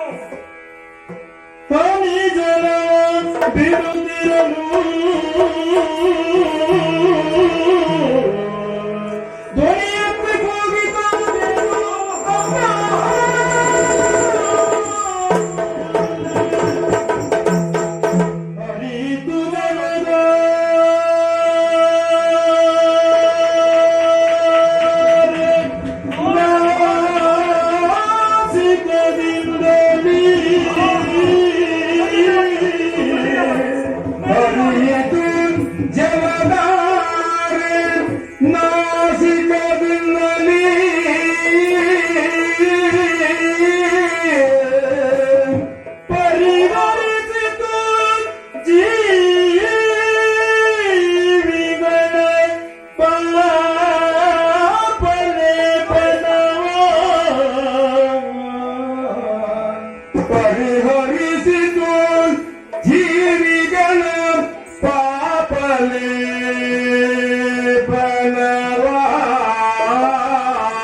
ಗೋವಿನ ಮಹಿಮೆಯ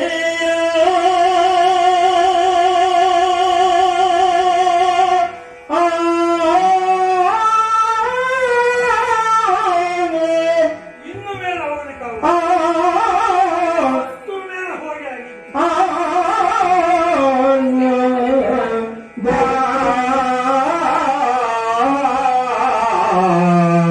ಗೌತಮಿ ಗೋದಾವರಿ ಗೌತಮಿ ಗೋದಾವರಿ ಗೋದಾವರಿ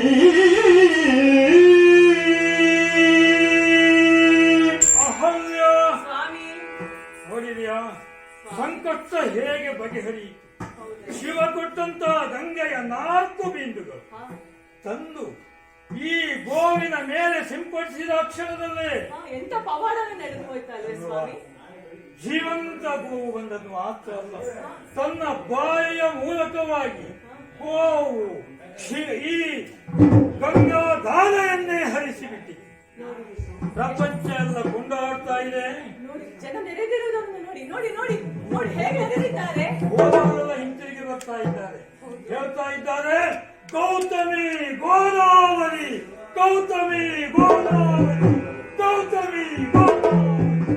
ಅದು ಆ ಪವನ ಪಾವನವಾಗಿರುವಂತಹ ಗೋದಾವರಿಯಲ್ಲಿ ಯಾರು ಸ್ನಾನ ಮಾಡ್ತಾರೋ ಅವರಿಗೆ ಒಂದು ವೇಳೆ ಗೋ ಹತ್ಯೆಯಂತಹ ಪರಮ ಪಾತಕವಾಗಿರುವ ದೋಷ ಬಂದಿದ್ದರು ಅದು ಪರಿಹಾರ ಆಗಿದೆ.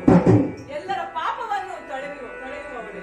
ಅಪನಾಶಿನಿಯಾಗಿರುವಂತಹ ಆ ಗಂಗೆ ಉತ್ತರದಲ್ಲಿದ್ದಾರೆ, ದಕ್ಷಿಣದಲ್ಲಿ ಗೋದಾವರಿಯೇ ಗಂಗೆಯಾಗಿ ಗೋವಿನಿಯಾಗಿ ಗೋಮುಖಿಯಾಗಿ ಹರಿತಾ ಇದ್ದಾರೆ. ಧನ್ಯರಾಗಿದ್ದೇವೆ. ಅದು ಆ ಗೋವಿಗೊಂದು ಮಂಗಳವನ್ನು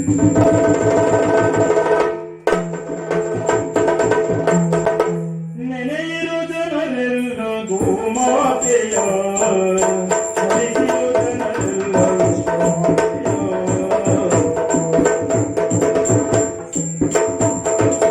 ವರಗಳ ಕೊಡುವುದು ಗೋಮಾತೆಯನ್ನ ಕೊರೆಯುವ ತಾಯಿಯ ಗೋಮಾತೆ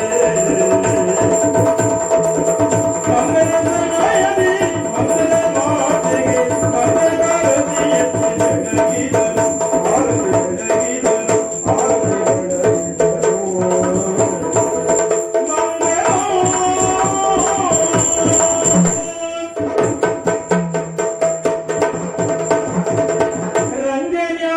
ರಂಜನ್ಯಾತಕ್ಕೆ ಬಾರನೆ ಅಂಗನಾಮಣಿ ರಂಗನ್ಯಾತಕ್ಕೆ ಬಾರನೆ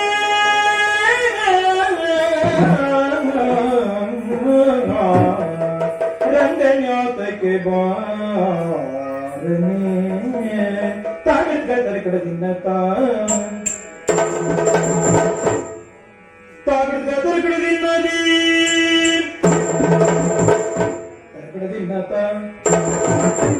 ಕಡದಿಂದ ದಿನ